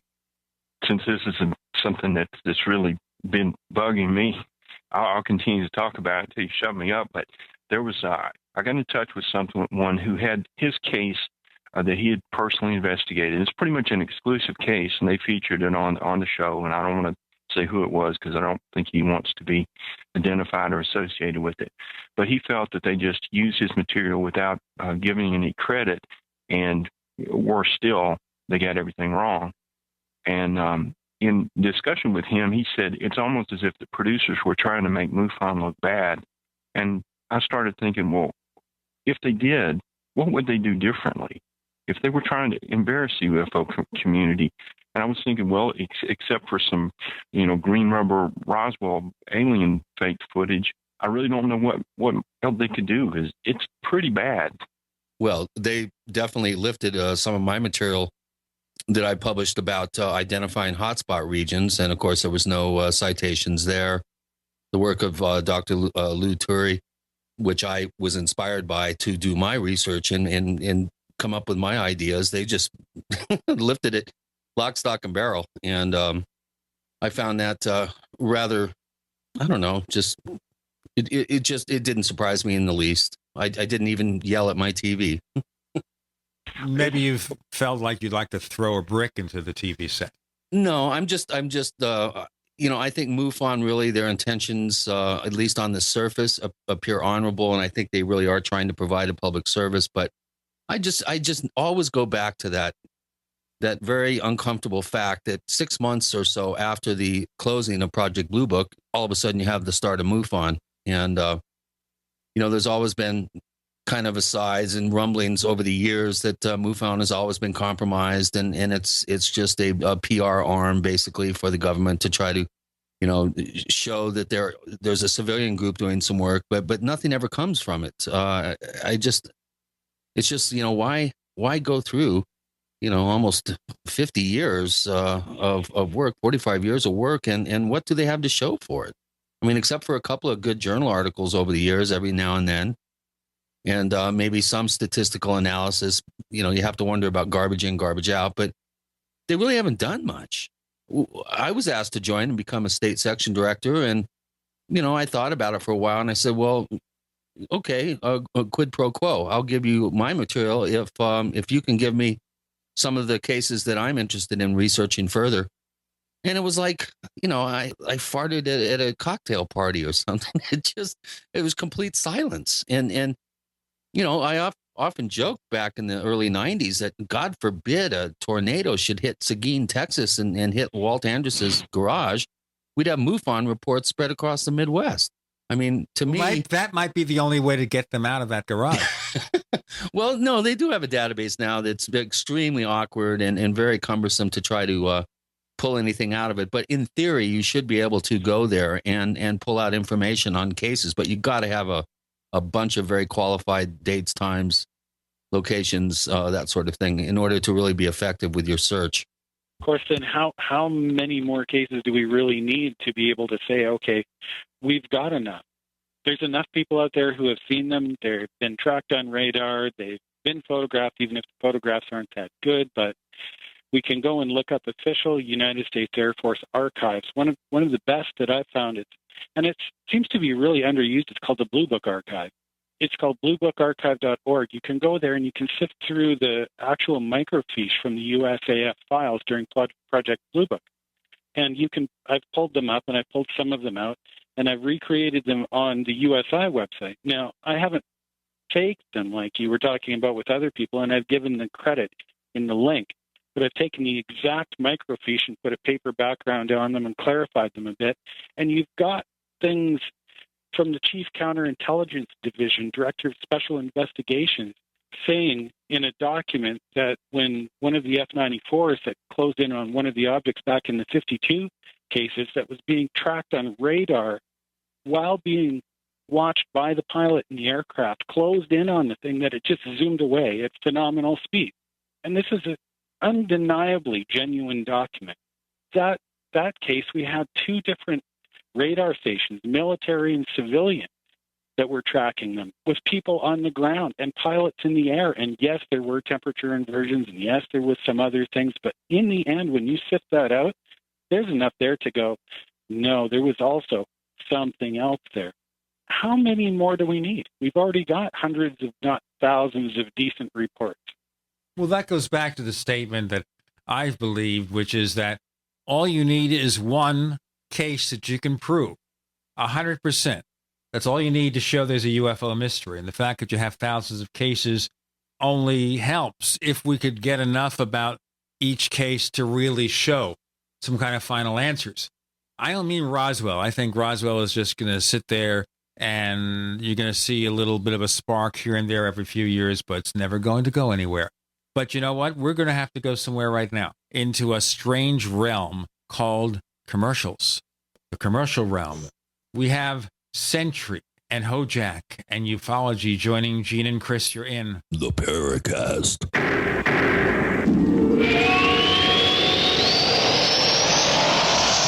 Great minds think alike. The network for the independent-minded. The Genesis Communications Network. GCN. First came Attack of the Rockoids, and it was a critically acclaimed success. And now there's The Coming of the Protectors. A former military intelligence man is contacted by a space woman in a dream that turns out to be a nightmare because evil forces on our distant planet are planning to conquer the Earth. This is gripping science fiction of the classic kind. Attack of the Rockoids and The Coming of the Protectors. Find out more at rockoids.com. That's Rockoids, ROCKOIDS.com.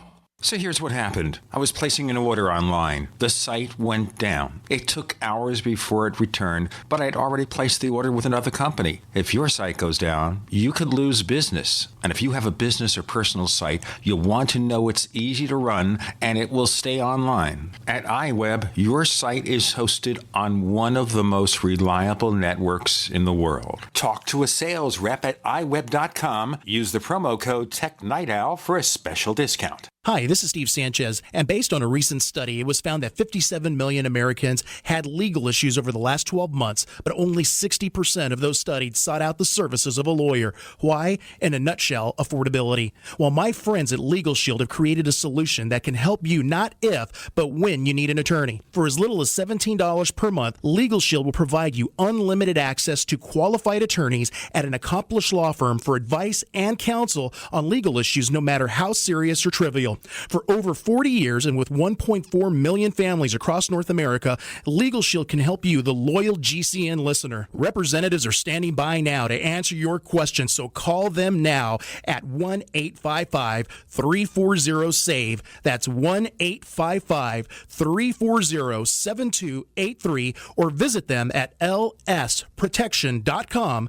That's lsprotection.com. Results will vary from case to case.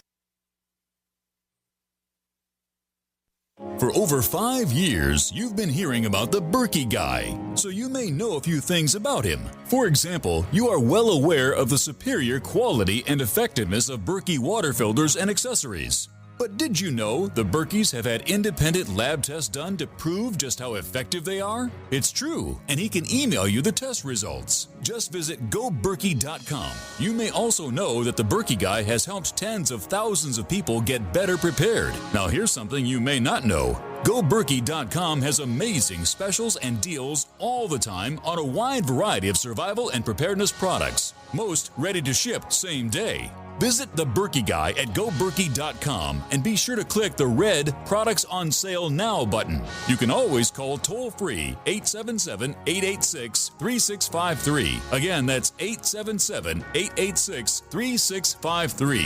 GoBerkey.com, home of the Berkey Guy. A little over a year ago, I began to do a lot of research into why, even if I had a pretty good-sized meal, that I was still starving. And my research led me to a well-known fact that most of the soils that we grow our crops on here in the United States and across the industrialized world are almost completely depleted of almost all of the key minerals and trace elements that our bodies need to rebuild themselves, fight off cancer, and be healthy. I then searched out the best vitamin and mineral company out there and discovered Youngevity. The Youngevity products are designed to give you the real nutrition you need, and once you've got that, you don't have to eat as much to be satisfied. I've lost 37 pounds in 2 months. simply getting the vitamins and minerals I need. Check it out for yourself. It's incredible. Go to InfoWarsTeam.com today and order your first canister of Beyond Tangy Tangerine Complete Multivitamin Mineral Complex Dietary Supplement. That's InfoWarsTeam.com.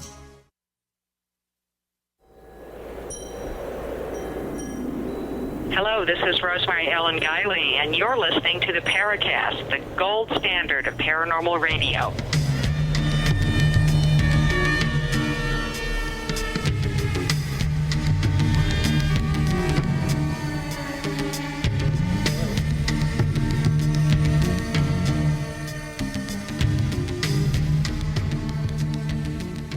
I see here we're getting the sepulchral sounds of Chris O'Brien. Don't ask me to say that word again. We've got a listener roundtable with Ufology, Sentry, and HoJack, and we're exploring the ins and outs of the UFO field. So I'm going to ask around the roundtable, do you think we'll ever solve the UFO mystery? And if so, how? Curt Collins. Easy one. I think it could take lifetimes. I mean, look at some of the different sciences and just, and some of the sciences came out of some kind of shaky ones like alchemy, or astronomy, but came from astrology. This might take a long time, centuries to sort out. I'd like the answer tomorrow, but, I think it may be something for our race and not for our generation to find the answer. All right. Ufology. Well, I'm not ashamed to say it. I think there's enough information out there already that any intelligent person can go out there and sift through it all and come to a reasonable conclusion that alien visitations are reality. It's that simple. They've been here. Whether they're here right at this very second, I don't know, but they've been here in recent history. And whether or not they're coming back, we don't know. We maybe don't know exactly where they're from, but we know alien visitations are real. Okay, Howard. I think only if they want us to know. It seems to be the only way. As long as there's an advantage for the government to keep a secret, and as long as they don't want us to know they're here, we're not going to know. The public in general is not going to 100% know that they are here. You think the government really has any information that they're hiding? I tend to think that they know they're there, but they don't know what they are. Well, I think it goes without saying that they know. They've got the most sophisticated surveillance equipment in the entire world. They've got a space fence and satellites out beyond the moon. They're watching all the time. They know what's going on. Of course they know they're here. Yeah, that's why they're that much more confused than we are. Well, I don't know. What do you mean by confused? If they can see it on a radar well enough to scramble jets after it, that seems a lot less confused than somebody who doesn't really know what they're looking at. Well, just because you're reacting to something doesn't necessarily know who the perpetrators or the players are and what their intentions are. Yeah, we might not know all the real details, but I think we know enough to know that they're not from around here. They're real. They're alien. We've tracked them. We've chased them numerous times. And the people who have the equipment to be able to monitor and track them have been doing it for a long time and has to have a lot more information about them than Joe Public. That just stands to reason. Yeah. Well, just the NRO alone. I mean, according to Ron Regehr, who helped design optic systems and ran teams for the aerospace industry for 30 years, working on the actual optics of some of these very sensitive spy satellites and more public space program stuff. He basically came flat out and told me that I forget what the date was, but he said pretty much every satellite put up into space that has any sort of monitoring capability is pointed outwards. That all these are giant UFO detectors. And he even had a talk called how do you build a $300 million UFO detector? And he very artfully got around some sensitive material and was able to lead you up to the question and then not pose the answer and give you enough information that you could discern on your own what the answer was in terms of camera resolution, state-of-the-art technology. What are we actually capable of doing? And the fact that someone like a retired Lieutenant Colonel John Alexander would write a whole book on UFOs and never once mention the National Reconnaissance Organization. It just... They definitely know a lot more than we do, and that's why I think they're a lot more confused than we are. Oh, I think the absence there speaks volumes, Chris. You're absolutely right. Yeah.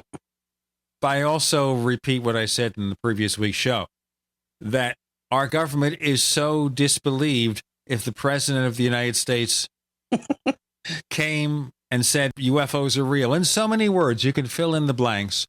We have people like Fox News saying it was a way to hide the truth about Benghazi or the IRS scandal or Fast and Furious or something like that. Or Solyndra. Oh, yeah. The skeptics would deny it until they basically got a mothership cruise. I mean, that's just the way that it goes with them. And if they had a mothership cruise, of course, they probably deny it. Possibly. I bet you if Obama came out with an alien, a little alien walking beside him hand in hand, that half the country would think it was just some big publicity stunt and wouldn't believe it. Same Probably. difference. Well, and that would be reasonable. I mean, the skeptics have a lot of really reasonable points. It's when they go beyond that it starts to bother me. Yeah. They move the goalposts. They go far beyond what's reasonable in terms of their objections, right into straight denial. Yeah. The debunker. No, it isn't. No, it doesn't. I kind of don't like That's the not labels true. No, it isn't. Sorry. You don't like labels? Oh, well, no, there's believers, skeptics. I mean, when anybody leaves a reason behind and they're just operating off beliefs, I just don't think you can get anything done. And that's what it is for so many people is they made their mind up early on the topic and then, they're basically the eyes and ears are shut and their mouth is open and they continue to say, you're wrong. Well, maybe some of them need, I think what it would take is waking up with an extremely sore butt with a note written in Klingon saying, thank you for last night. And if anybody here can say that in Klingon, I'd love to hear it. Anyone speak Klingon? No, I guess not. I was about to hear something there. But, one show I have been enjoying, actually, I haven't seen the Hangar 1, but I've been taking in, speaking of skeptics, the new Cosmos series with Neil deGrasse Tyson. And that's been fairly enjoyable. Despite his anti-ufology stance, it's a pretty good show with some great special effects. And very good graphics and CG and I think Neil's doing a good job on it. I think some of it is a little, how would I put this, kind of dumbed down and almost condescending to the viewer. A little bit Astronomy 101 when we've already seen it enough times, but still a pretty good show. And I think for the average person, I think it's a very, very good show. It's very educational. It makes you stop and go, wow, I didn't know that. Despite my pro UFO stance, I think it's incredibly important to look at the science as well. People need to understand real science, how it works, why the skeptics are skeptical, why the genuine scientists are standoffish. They can't really say, okay, UFOs are here because they just simply don't have the evidence. If they had the kind of evidence they need to work with to be able to analyze it, put it in a spectrometer, look at it under an electron microscope, drill into it, take pictures of it, all that stuff, that's fine. They could do that, and I'm sure they'd be more than happy to. It's just that for the most part, they don't have that evidence. And my thing is that, I think we have other evidence that is just as valid for a number of reasons. People are very good detectors themselves. Our eyes, our senses are very good at picking up things and discerning what to do and getting us from A to B and seeing what's going on. And most of the time, we can identify anything that we're looking at with reasonable accuracy.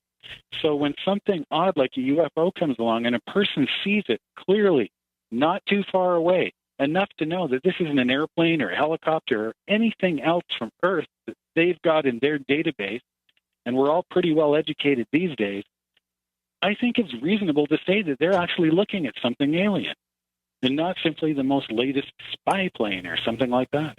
Let me ask you a kind of left field question then. Do you think what people see in a UFO sighting is the actual phenomenon? Well, yes, absolutely. If you're looking at something, there's a phenomenon that's actually having an impact on your sensory perception.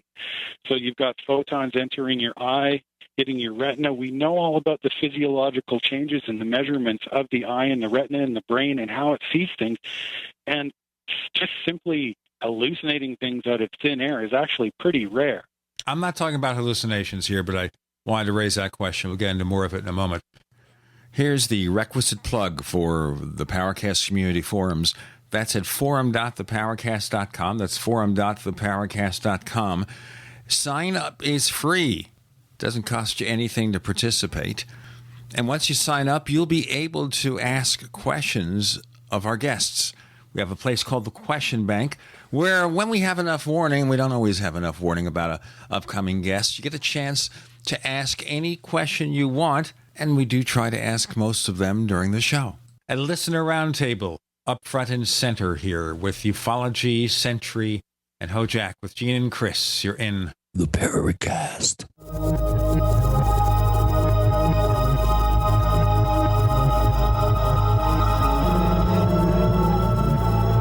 Not just an alternative to the mainstream media.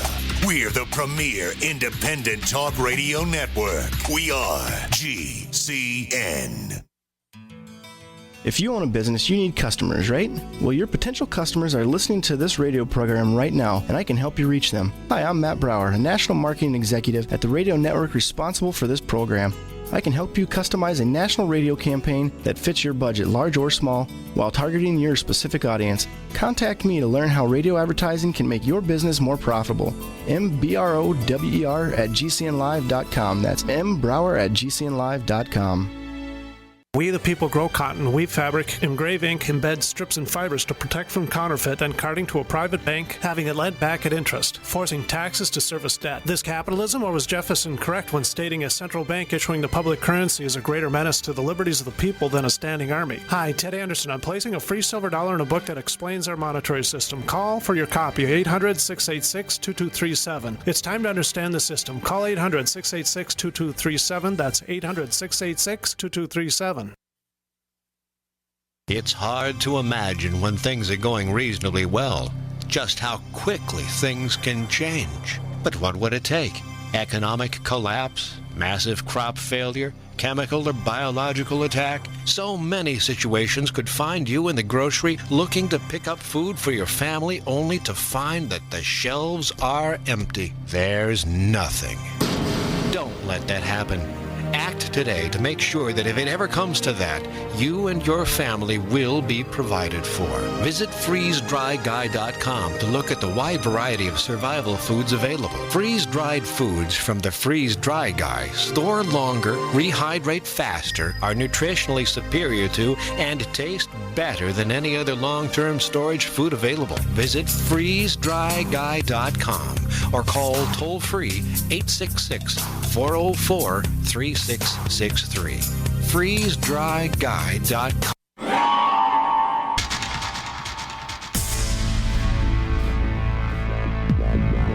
Welcome back to the Paracast, the gold standard of paranormal radio. And now, here's Gene Steinberg.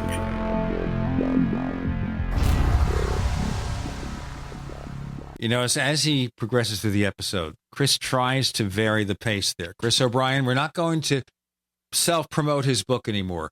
We had a listener who complained that we mentioned stalking the herd too much, too many times. So the question is here, can we say stalking the herd 5 times without twisting our tongues? I have a list of tongue twisters here.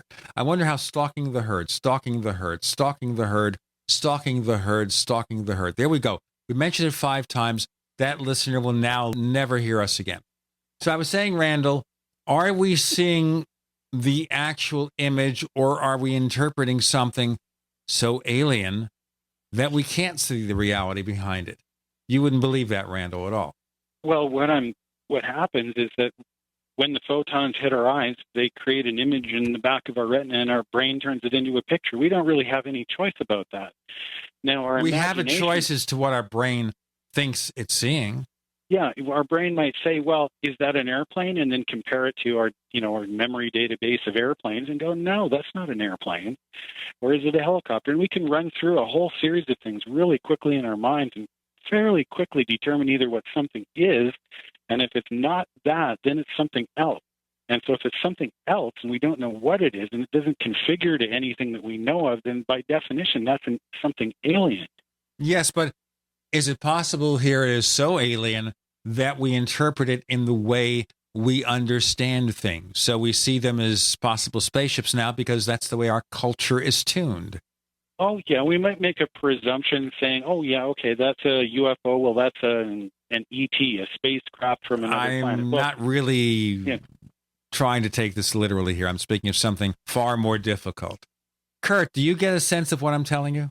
Well, I do, and I've thought about the psychology a lot because it really got started because of the Cash Random signing. Because they interpreted the UFO they saw as a biblical event, the end of the world, and I don't know how. I've never been able to find out how long that they thought that was the case, but there was all sorts of things going on, and so I've been looking into the effect that adrenaline has, the physiology of the experience and how it affects your vision and even your memory. I mean, there's a lot of things at play there, but I think you can kind of break it down in a way. You have the source of the UFO, and then maybe the signal it sends is not exactly the same thing, and the receiver's our brain, and then we relay the information, basically through our memory. There's all these barriers from the object to sharing it with another person, and I think that there are a number of ways it can get jumbled up, especially if it's something completely, it's an awe-inspiring experience. Howard, what's your reaction to this crazy question? It's hard to say. My own experience when I saw the UFO I saw, I have no doubt that there was something physically there in the sky. So I know your mind can play tricks on you, or maybe the trickster is playing tricks on you, but there's something there. There is some phenomena that does leave trace evidence occasionally on the ground. So I think there are real objects that are flying around in the sky that are unexplained. Here's an example, possibly, that might shed some light on, I think, where Gene was going with that question. When I contacted Linda Howe to get her involvement, to get her to agree to do an interview for the book that's title will not be mentioned again, she stalking the herd, stalking the herd, stalking the herd, stalking the herd, stalking the herd. Stop. She started saying, well, are you coming down on the side that this is all ET? And I said, well, I'm looking at all possible explanations. And she accused me of muddying the waters. She didn't want to be involved in anything that was going to muddy the waters. And I said, well, Linda, what about all those hundreds and hundreds of helicopter sightings around these unexplained animal death sites? And she said, oh, well, those are just UFOs masquerading as helicopters. Sure they are. And, has anybody seen Mirage Men? It's interesting that you mentioned that synchronicity again. I got an email from the producers suggesting that if we would have a link to this YouTube version of the movie, we get a piece of the action for everyone who buys one. There's a pretty good scene in there of Linda Moulton Howe freaking out about where they were going with their documentary. Oh? Ooh, that would be worth the price of admission. We might recommend the movie then. I'll try to work out a deal with the producer. Well, it's the first time Richard Doty has ever agreed to be on camera, to my knowledge. He has quite a visible role in this film. Ah. Masters of disinformation already. Interesting. Yeah. Well, I mean, it's called Mirage Man. Why not get one of the chief Mirage makers? I think you have a really good point. Actually, in terms of mirages and what a person could be looking at, there is such a thing as active camouflage. Right. So, literally, perhaps we're seeing something else than what the aliens intend for us to see. That is entirely possible. If we're already working on it ourselves, I don't see why some alien technology couldn't be that much more advanced and have perfected it. Yeah, why light it up like a Christmas tree and send it sailing over? They don't have to do that. Yeah, you get the impression here with UFOs. A lot of theater. Sometimes a lot of theater. Sometimes what we see is staged for our benefit. That's true. That's another point that makes it so interesting. They do light up, but then there's other cases. There's one in Alaska where they had persistent radar contacts, but it was so dark they couldn't see anything. There was no visual confirmation, but they knew something was there. So they don't always do it, but they can do it. Yeah, I had a really good multiple witness sighting on a new moon night at above 7,000 feet. So, the air is was very dry and extremely clear, very, very low humidity. And the Milky Way in the San Luis Valley, you can see it from horizon to horizon, literally. And they were all outside sky watching, and this huge, they couldn't really decide whether it was rounded at the front, but it seemed to be a triangular shaped, but possibly with a rounded front that blocked out many degrees of the sky. And they could see the outline of it because of how vivid, the skies and the Milky Way are at that altitude. And very, very impressed. And there was not a single light to be seen. Yeah, the mothership reports, I mean, are they giant clouds or giant blimps? There are some very large blimps out there that are very quiet. I suppose maybe something like that could be an explanation. I think we do need to think of those kinds of explanations. But then what do you do when somebody sees one of those during a period when it's got some lights on it, and then it suddenly takes off at a 90-degree angle at an instant acceleration and is gone within a second or two? Right. And, you don't get blimps that do that. No, or clouds. Or clouds or airplanes or anything that I can think of that we know how to make.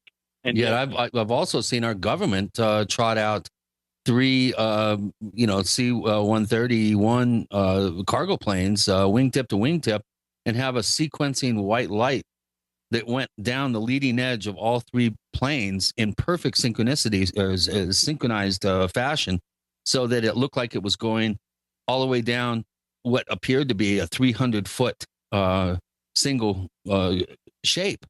Even though it was 3 different planes, I was about 5 miles away, and I could hear the engines. I stopped the car. I got my binoculars. I looked at it, and there were 3 planes flying in formation, wingtip to wingtip.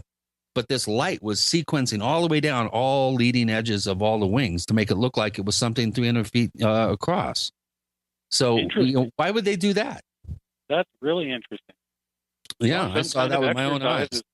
Some sort of flying exercise of some kind. I mean, the military people have all kinds of them that they do. So, well, I think they were trying to see if people would report it as a UFO, because we were right in the middle of a UFO flap at that time. Possibly, maybe. We never know. I would put it beyond them to do some disinformation. It seemed like there was some of that went on with the Phoenix Lights. Yeah, exactly. I called up the head of the Air National Guard, Colorado Air National Guard, who at that point I was on a first name basis with, and he denied that it was them. And he said, "Chris, if I knew and wasn't allowed to tell you, I'd tell you that." And I said, "Sure you would, Buck."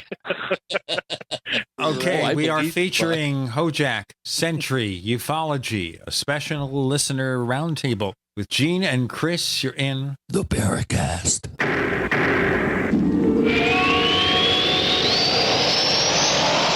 Neighbors, are you tired of dealing with a slow web hosting provider? Well, check out A2 Hosting and their screaming fast Swift server platform. They even have SSDs that load pages 300% faster than the competition. Ready to give your site a speed boost? Well, tell you what, neighbors, head on over to a2hosting.com. That's A2, that's number 2, a2hosting.com. Check out their Prime hosting account. And get this, neighbors, they're even giving you an exclusive 25% off discount for all our listeners. 25%. And remember, their Guru Crew support team is standing by 24/7, 365 days a year to answer any of your questions. Now, to get the discount, use the coupon code GENE when you check out. On the average, Americans work between 45 to 50 years, hoping to build up enough wealth to retire and live out their golden years. Unfortunately, with taxation, the rising cost of food, energy, housing, and medical, many retirees are forced to live below the poverty line. Is this a flaw-free enterprise, or is our monetary unit we call the Federal Reserve Note forcing us into perpetual debt, ensuring inflation and higher taxes? These questions and more can be answered by reading G. Edward Griffin's book, The Creature from Jekyll Island. Congressman Ron Paul states it's what every American needs to know about central bank power. A gripping adventure into the secret world of international banking cartel. Hi, this is Ted Anderson. I will give a silver dollar from the early 1900s to anyone who purchases this book. Call 1-800-686-2237 and order a copy today. It's critical that the public be made aware of the system. Call and order your copy today at 1-800-686-2237. That's 1-800-686-2237.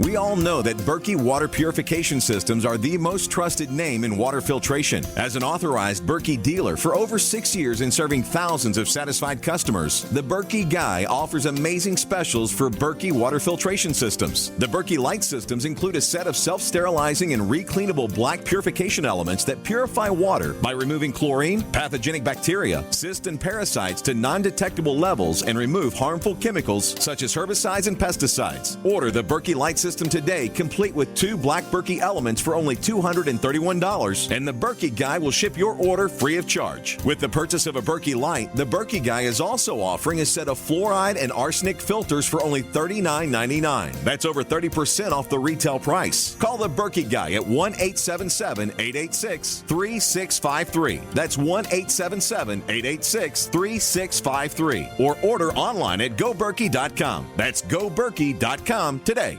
Question: could too many GMO foods and toxins be overloading your digestive and immune systems? Answer: yes. If you're searching for a powerful detox that's gentle enough to use every day, use Pro EM1 from Terraganics.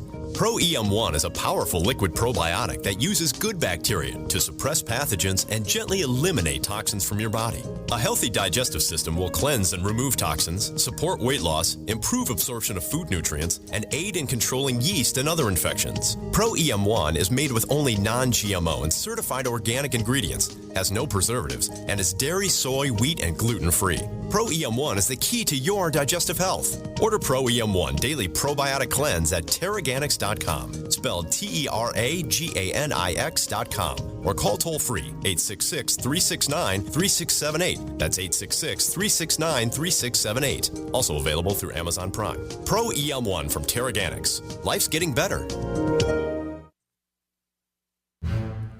We'd like to hear from you.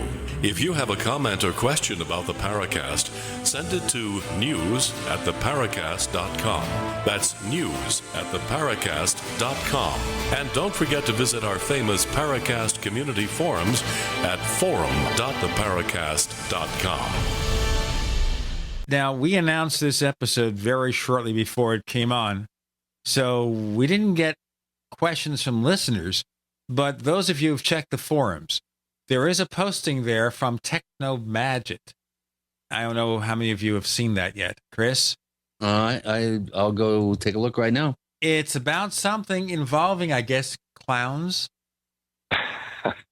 Very strange. Chris, why don't you take a look and maybe see if you wanted to summarize what's there, because it's kind of long. And see how our guests might react to it. Okay. Yeah, you're going to have to give me a minute. I got to fire up Safari here. All right. He's going to be fired by Safari or fire up Safari. And just to let everyone know, Safari is the preferred web browser on the Mac platform. So those of you who are Mac users know what I'm talking about. It also powers the browser on iOS for the 400 million people who have iPhones. I'm still thinking about the Klingon encounter that Chris mentioned earlier. That's an image that's difficult to get out of the mind. But it is interesting that that there almost seems to be some cross pollination between the science fiction and entertainment field and UFOs, and that some ideas seem to be shared by them. But in the early days, I hear that the science fiction fans didn't like UFOs, and some science fiction authors were debunkers, and that's kind of a strange idea to work with. Well, I know that I was involved in both science fiction and UFOs, and never the twain shall meet. It was a very difficult association. But in saying that UFOs or UFO cases sometimes seem to be influenced by science fiction, The Day the Earth Stood Still influenced a whole generation of UFO contact claims. The tall, handsome alien being wearing the shiny uniform, like Michael Rennie Klaatu in The Day the Earth Stood Still. That's a classic, for sure. The shape of the UFO seen in some fake photographs like those from Howard Menger. Chris, did you get a chance to take a look at that long posting? Yeah, boy, I'm I'm scratching body parts with this one. Well, don't get too graphic here. It's a family show on a family network.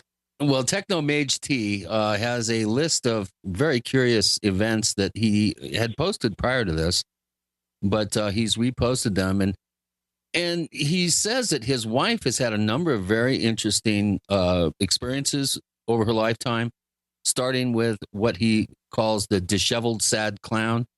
This is something that she experienced between the ages of 4 and 5. She would see a raggedly disheveled clown in ripped up clown gear and street makeup every single time a newscaster would say on TV, "We interrupt this broadcast to bring you a special news bulletin." The clown would have an incredibly sad expression, wouldn't move, was positioned in the other room about 20 feet away. Light would shine on him, making him quite visible. She would feel his presence in several places throughout the house, but the times the announcement would broadcast were the only time she would see him. She insists that this was no dream or product of childhood imagination, but very real. Various violent things happened in and around the house, and her parents finally sold it. Well, that is a pretty interesting. I wouldn't know where to start with that one. It sounds very tricksterish. Of course, clowns are a modern development, a modern sort of cultural version of, in the West, of the trickster. So it sounds very tricksterish, just, on the surface. But that whole thing about we interrupt this program to bring you a special news bulletin, I'm not sure what to make of this. Anybody have any thoughts on that one? It sounds like that in the violence. Sounds like some kind of trigger almost that was implanted, and that maybe one of our family members has something that she calls night terrors, and where she wakes up and she can see, even for some minutes, the dream images that she feels are very real. And maybe what we're seeing here is that when you watch a television, there's a certain frequency that actually causes your brain to go into a similar kind of television watching quasi unconscious mode that might maybe bring forth some of these images from your subconscious in right up front.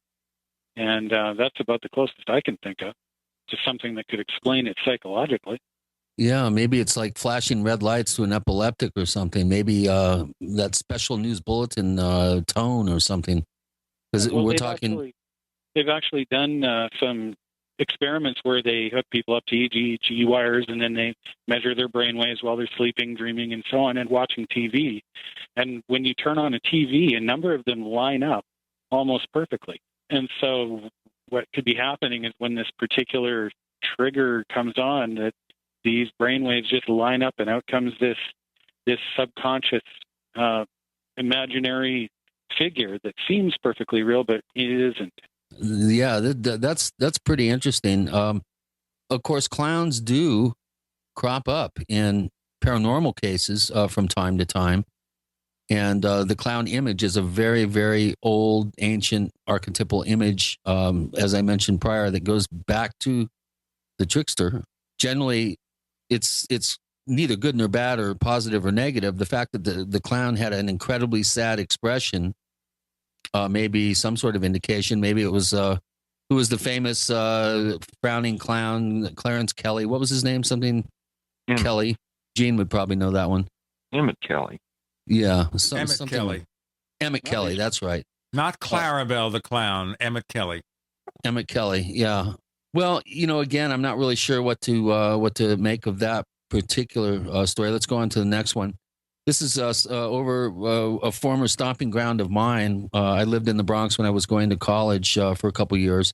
She was sitting on her bed with a friend when they both saw this large silent disc hovering over and covering the entire roof of the Bronx County Courthouse in New York City. Now, I know that building. It's a very large building. A lot of crime in the Bronx, so they need a large courthouse. Need a large police station. Yeah, Fort Apache. She described it as huge with many multicolored lights. It hovered for a few seconds and vanished. And this was before Close Encounters of the Third Kind, so she wasn't influenced by that film.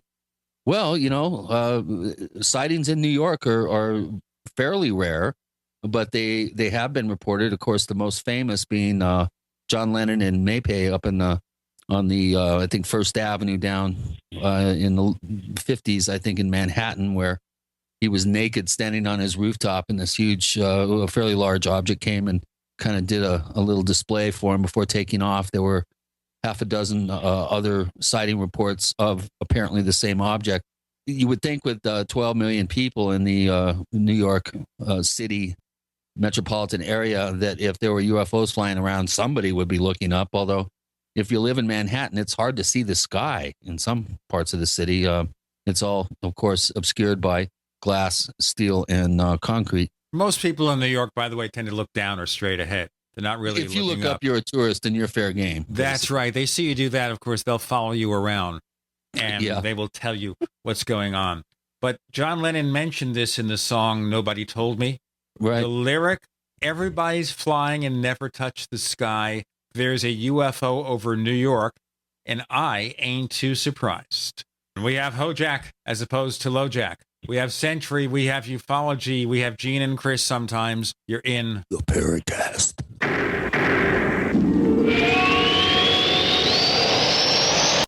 Free from the shackles of corporate America, we're the place for independent thinkers. GCN. Graphic Converter is the image manipulation tool for the rest of us. It does not use any database. You get full control of all your files. Want to view the images of a folder? Drag it into Graphic Converter and a powerful browser opens up to show your image files. You could use it for slideshows. You could use it to import images from digital cameras or from scanners. Need to do some image editing? You can do that too in Graphic Converter. Also print catalogs. Convert from so many formats I can't even list them. Download now to see if Graphic Converter is good for you, like 1.5 million other users. Guess what? You could save money when you buy Graphic Converter. Use the coupon code Night Owl. Use the coupon code Night Owl to get a special price for Graphic Converter. Go to lemkesoft.com. That's LEMKEsoft.com. Lemkesoft.com. LEMKEsoft.com. We live in a complicated society. Stressful issues are always popping up. Have you ever been treated unfairly by someone? Have you ever been overcharged for a repair? Have you ever signed a contract or a document? Worried about identity theft? How many times have you been in those unique situations where you just wanted to call an attorney to find out if you're right or wrong, or what your legal rights are? But every time you think about calling an attorney, what do you think about first? That's right. Who do you call, and how much will it cost? Our friends at Legal Shield have found a solution. With a nationwide network of 6,900 attorneys who average 19 years of experience, Legal Shield's law firms take over 40,000 calls per week helping their members. For less than $20 per month, you can have access to Legal Shield on everything from the trivial to the traumatic. Let Legal Shield stand up for your rights at lsprotection.com. That's lsprotection.com. Or call 855-340-SAVE, 855-340-7283. Results will vary from case to case. I will never forget the day my son Jeremy told me he hated me and slammed the door in my face. I'm behavioral therapist Janet Lehman. Behavior problems can turn the child you love and your life into a nightmare. That's why my husband James and I created the Total Transformation, the step-by-step program that shows you how to fix the worst behavior problems and get your child to respect and listen to you again. No matter what the behavior, defiance, backtalk, angry outbursts, disrespect, we can help you stop it. Now you can get the Total Transformation for free. All you need to do is get the program and let us know how it works for you. You can keep it forever for free. Limited number of free programs available. Call now. 1-888-912-1595. 1-888-912-1595. That's 1-888-912-1595. 1-888-912-1595. There are many things the human body can do very well, but maintaining the proper pH level isn't always one of them. That's where AlkaVision Plasma pH Drops can make a world of difference. AlkaVision Plasma pH Drops helps your body do what's natural. Just a few drops a day helps rid your body of harmful waste and acid while promoting health and restoring vibrance and energy. Alkalizing boosts your immune system and can help fight headaches, irritability, cramping, and insomnia. Alkalizing also helps the body fight depression and even bone loss. To learn more about the importance of alkalizing and how you can find life-changing and vital balance, please visit AlkaVision's brand new website at alkavision.com. Same great products, but now easier to use and more informative than ever before. To get your very own plasma pH drops for just $29.95, call 800-518-7615 or visit alkavision.com. That's ALKA vision.com. Alkalize your body and supercharge your health at the new alkavision.com.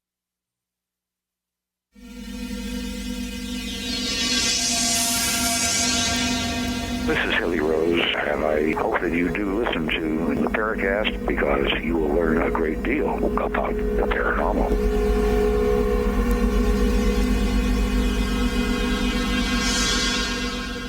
With Gene and Chris, we return to the Paracast where we have a listener roundtable. So there you go. This is one of our more fascinating episodes here because, as we've told you people over and over again, we have the most amazing listeners on the planet of any radio show. And they know things that we don't know. They know a lot of things that we can't do, and we learn from them. Like we have 190,000 or some odd messages in our forums. And I only wrote a few thousand of them. Chris only wrote a few thousand of them. Ufology wrote how many messages? Oh, God, I'm up to 4,000 something, I think. Yeah. And you're going to keep posting till you get right. Yeah, there's some threads, boy, that you dive into, Randall. I liked. wouldn't touch with a 10-foot pole. I'll tell you, and the pole wouldn't either. Only about half of them are liked, though. So I guess some people agree and some people don't. Yeah, well, you're maybe better than if everybody agrees. You're very passionate, and you do a good job of defending or promoting or explaining your particular point of view on a subject, and all of you guys do actually, and that's what's great about the forum at forum.theparacast.com.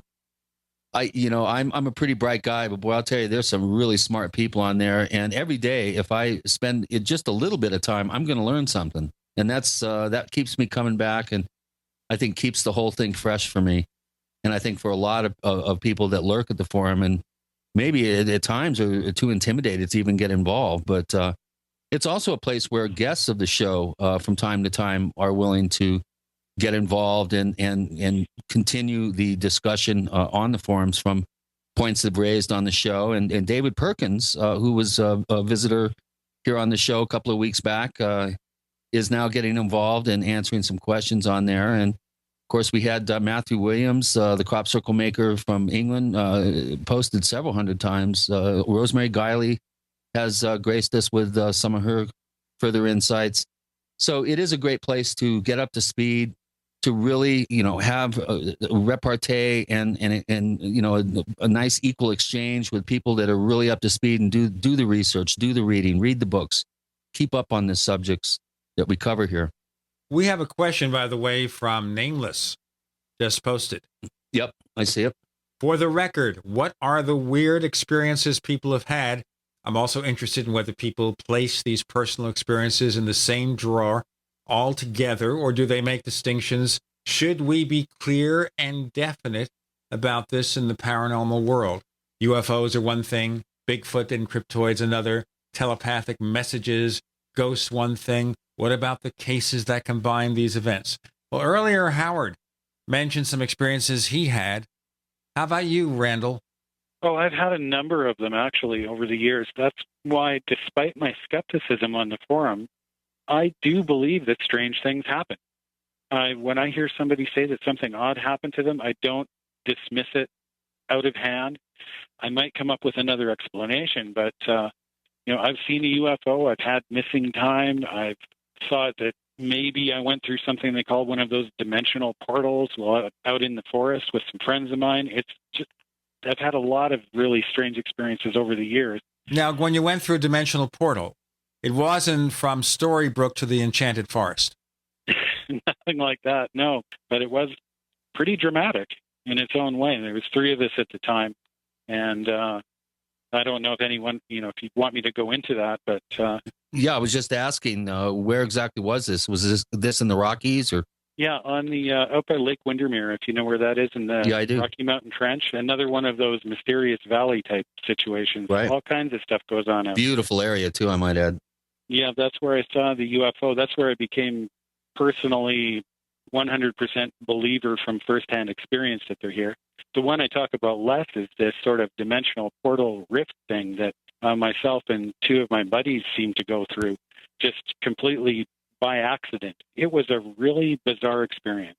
And that's where one of the missing time things came into play with the three of us. And I don't talk about it much. In fact, this is the first time I've really talked about it at all publicly. Tell us more about the missing time. Well, we were out camping. We were just in our early teens, and we decided to go camping, the three of us, and do a little fishing up a little creek on the west-hand side of the lake. And so we walked up and pitched our tent and camped out for the night, and then got up in the morning and decided to do a little bit of hiking, a bit of exploring. So we followed this trail, an animal trail, up and over a rise that wasn't too far, maybe 100 yards, and it passed underneath a large burnt tree that it looked like it had been hit by lightning. It was completely black. It was like something you'd see in a Stephen King book.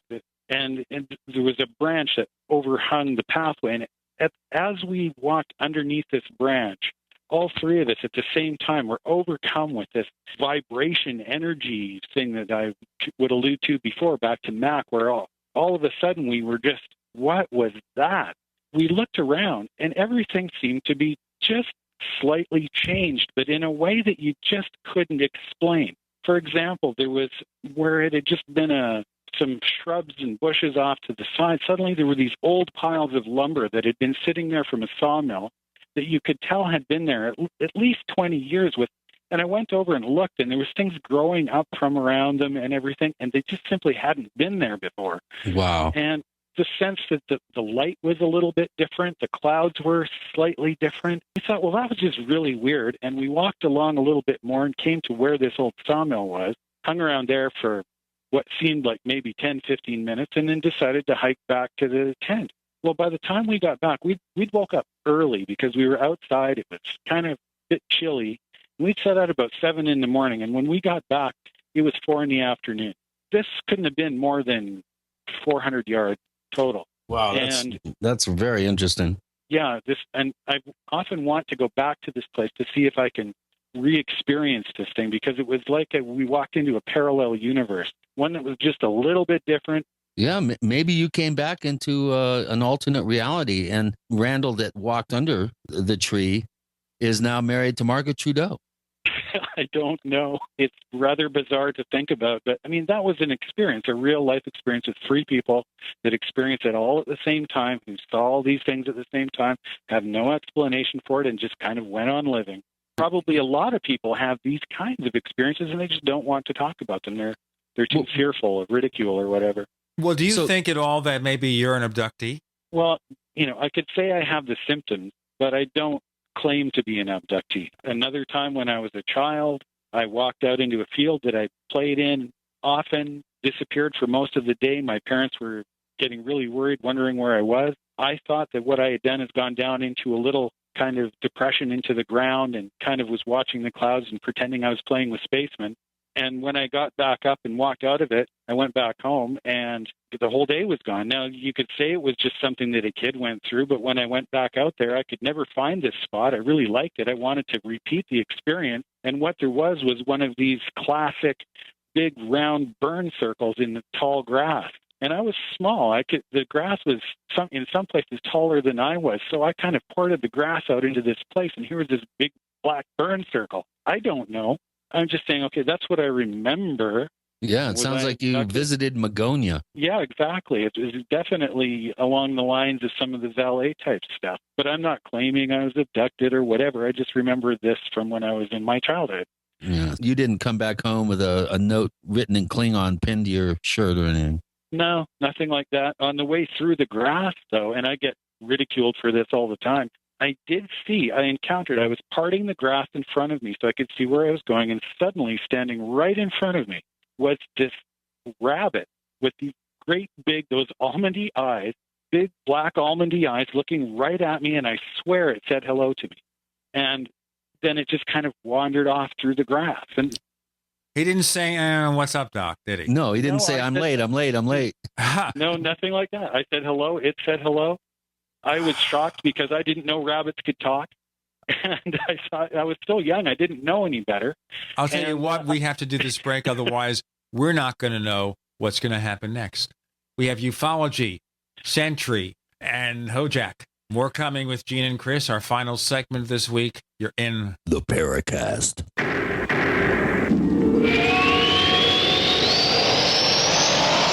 The nation's largest independently owned and operated talk radio network. The Genesis Communications Network. GCN.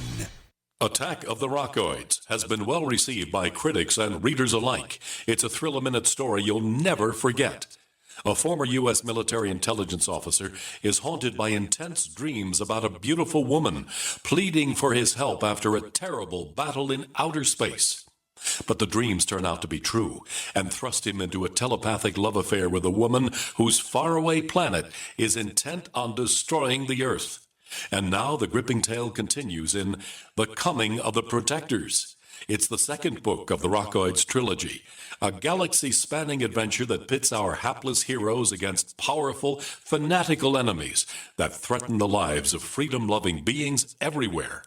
Attack of the Rockoids and The Coming of the Protectors. Classic science fiction at its best, available now. For more details, visit rockoids.com. That's ROCKOIDS.com. How many good people procrastinate? When was the last time you updated your last will and testament, your living will, and your healthcare power of attorney? If you could get these documents included with your Legal Shield membership for no additional charge, wouldn't it just make sense to have the peace of mind of owning a Legal Shield membership? Worry less and live more with lsprotection.com. That's lsprotection.com or call 855-340-SAVE. That's 855-340-7283. Results will vary from case to case. I'm David Cordeni, President and CEO of Cigna. We're proud to support the March of Dimes by walking in the March for Babies. It feels great to know that the money we raise funds life-saving research and programs that improve the health of babies. With your help, we can make this year better than ever. Join Cigna and our coworkers across the country in March for Babies to help more moms have full-term pregnancies and healthier babies. Start your team today at marchforbabies.org and march to help our babies. Thank you. Great news, pure water lovers. BigBerkeyWaterFilters.com has a special discount offer for all GCN listeners. You can't do better than a Big Berkey for economy. For only 1.7 cents a gallon, a single set of filters can last for 5 to 10 years. There's none better than a Big Berkey for emergency preparedness as a backup water source. And you just can't beat a Big Berkey to remove dangerous chlorine, all types of fluoride, pathogenic bacteria, cysts, parasites, and unhealthy byproducts from municipal water. Berkey water filter systems are even powerful enough to purify stagnant pond water. For the gold standard in water filters, get a Big Berkey at BigBerkeyWaterFilters.com. And all GCN listeners get 5% off all ceramic filter systems. For details, call 1-877-99-BERKEY. That's 877-99-BERKEY. Big Berkey Water Filters, for the love of clean water. You have all seen and heard about the elements of the periodic table. These elements are the building blocks of everything in the universe. You, my friends, are made from these elements. A shortage of any of these important trace elements can lead to disease. Go with the science and take the Lady Talk Health Challenge and get all 90 essential trace elements with a healthy start pack at LadyTalkLive.com. Or call 855-333-LADY. That's 855-333-5239. Research shows it's not just what you put in your body that counts, it's what you put on it as well. Why not use an all-natural, healthy mineral-based makeup that actually benefits your skin? Once you experience the airiness and flawless coverage of Longevity mineral makeup, you will never use anything else. With Longevity, the perception of your complexion will be natural perfection. Animal-friendly mineral makeup at Mary Lou Health. That's MARILU Health.com. Or call 855-321-HEALTH.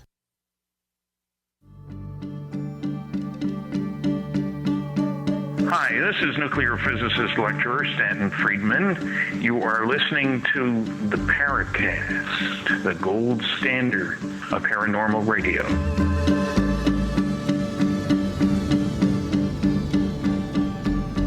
All right, this is our final segment of the week. And by the way, Chris, we have another question from nameless in the forums if you want to check it out.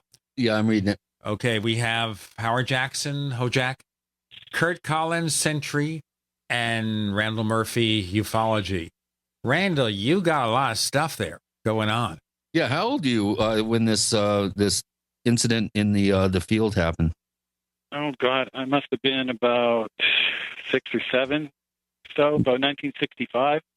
Okay, so you were old enough to be, aware and discerning of your environment. You weren't young enough to not be able to tell the difference between fantasy, daydreams, that sort of thing, it sounds. Oh, I never fell asleep at any time during any of this. I was just out exploring like children do. I came home with this tale that some children bring home. And I think a lot of children get discredited and just told that they're making things up when really whether you want to call it the trickster or whatever these forces are, whether it's aliens doing some sociological study on us, I don't know. But I think a lot of kids have these experiences and they're just told to ignore them because they're not important. Well, it's interesting. The time frame is very reminiscent of my experience when I was 7 in 1965. 64 or 65. I'd have to go back and check my notes on that. But it was right around that same time period where I had a very up close and personal experience with something more tangible in terms of my being able to remember it. I remember it vividly. And I think that's a really crucial age, that 6 to 8 age, where you still have the magic of your childhood. You're still open, I think, to certain experiences that you become closed off from as you grow older into your adolescence and teenage and then adult years. And I think that this is a real magical time where there's a lot of very interesting stories I've heard over the years of people in that sort of 6, 7, 8 age group where they would have these inexplicable experiences that they were convinced were real. And, of course, as you just mentioned, the family, your folks and stuff would say, oh, you're just hysterical, or you were dreaming, or they tend to be, it's very easy and it's quick for them to dismiss any sort of claim of this sort. So believe me, I know exactly what you're talking about in a slightly different way. But, I think that's a magical age, put it that way. So have we covered everybody else's weird experiences, or shall we go on here, Jane? What do you want to do? Let's see, Sentry. Well, I had one, and strangely enough, it's close to the same age and time as the others, but mine's a lot less dramatic. I was on the couch by myself a Saturday morning watching cartoons, and I don't want to say being, but like a ghostly figure that was indistinct hovered over the couch. And my reaction was to ignore it and keep watching television, and eventually it went away. Well, that's a good way to deal with ghosts, I think. Out of sight, out of mind. And, of course, no one believed me, but I think I told a story to my parents, or to my mother. I told her that I'd gone to church with my sister, and I said during our Sunday school, they let us jump on a trampoline, and we pulled off our pants, and at that part about the pants, she didn't even question why there was a trampoline, but, all of a sudden she was worried that something funny was going on. And I was really into telling the story, and her reaction, she became more interested until she turned me over and spanked me for telling such a lie. So I was getting this horrible mixed message about not being believed about the ghost story, and yet, this lie, at least until it got too ridiculous, was being swallowed in its entirety. Oh, that's awful. That's actually traumatic, I think. Yeah, that's called negative reinforcement. I think it would be the clinical term. Wow. Ouch. Yeah, that's not very fair. No, not at all. But, Nameless question had some other elements in it, and I think he was talking about, because he mentioned Bigfoot and these other things, and right. whether or not we should lump these together or consider them separately. I think a mistake to do an absolute of either, because, just like the bunny showing up in the alien's tale, sometimes there's some weird things in combination. And, if you just dismissed either half of that story, you'd be missing something important. Yeah. And, there's just a lot of some of these things. Well, there's some cross-pollination in some of these stories. Yeah. Well, this is why I asked earlier whether when we see a UFO, we are seeing the real event, just as when you see the rabbit. Was it really a rabbit or something else? Right. A screen memory, is that what you mean, Gene? Well, Something you know, like that? we have this discussion here, and I mentioned it in one of our weekly Paracast newsletters, where supposedly those who are abductees will have screen memories implanted by ET to cover up what really happened. Now, a couple of the theories here I had. One is that if the screen memory is so easily penetrated, which apparently it is, the aliens aren't very good at it. Or the abduction experience itself is a screen memory for something else. What is that something else? I wouldn't pretend to know, but just think about it. Yeah, it's entirely possible that something like that's going on. I mean, obviously, as an adult, looking back, I don't think I saw actually a talking rabbit, like the Easter Bunny or something like that. I just know that what I did see registered in my brain, in my memory, as something that was very much like a rabbit with some those kind of alien-y black eyes, which I had no clue about back then, and that it somehow said hello to me. And obviously, those things don't really exist. I don't believe in giant talking rabbit. You don't? But how does one Why explain not? these? Because I just don't. You sound like Jimmy Stewart and Harvey. Yeah, well, I know, and it's but you know, how many other experiences like that do young people have? What if the Zimbabwe case, there had been no teachers to also see this thing happen? Or in the other, there was another case where there was some school kids in Australia, I believe. I mean, this happens to everybody at all ages and stages, and maybe children are sometimes singled out because they won't be believed, because society is known to just dismiss what they have to say, and it's easier for whatever it is that wants to do whatever they do to the children when they're having these experiences, because nobody's going to believe them in the first place. And maybe it's also true, though, that children don't have filters. So they don't have the cultural filters. They're not ready yet. So what they see may be closer to the reality because they don't have these side influences, because they're open to anything. Yeah.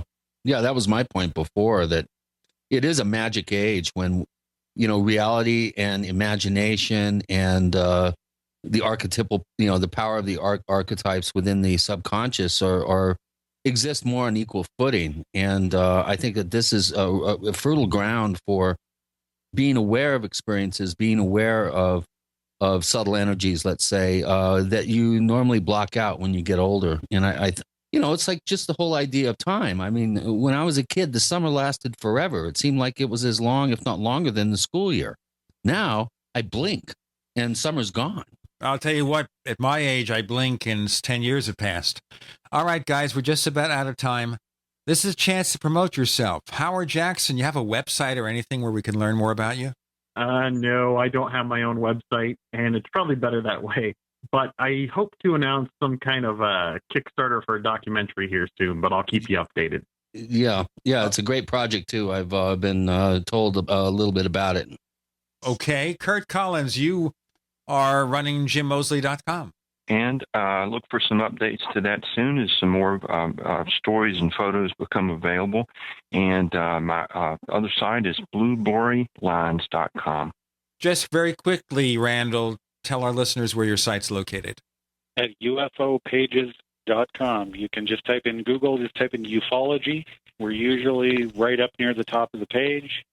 And we'll have to get some links going there, by the sounds of it, too, between them. Yeah, we sure will be happy to. Okay, meantime, you can find Chris O'Brien at stalkingtheherd.com, where you can buy a copy and have it autographed by Chris. On Twitter, we're known as The Paracast. We are at The Paracast on Twitter. We also have a couple of Paracast fan clubs on Facebook. Don't ask me to explain how that happened. Check out our forums at forum.theparacast.com. All right, Ufology, Sentry, HoJack, thank you all for coming on the Paracast. Thank you. Thanks, Chris.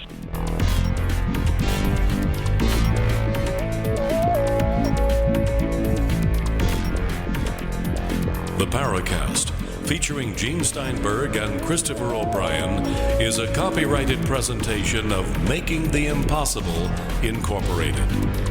Tune in next week for a new adventure in the Paracast.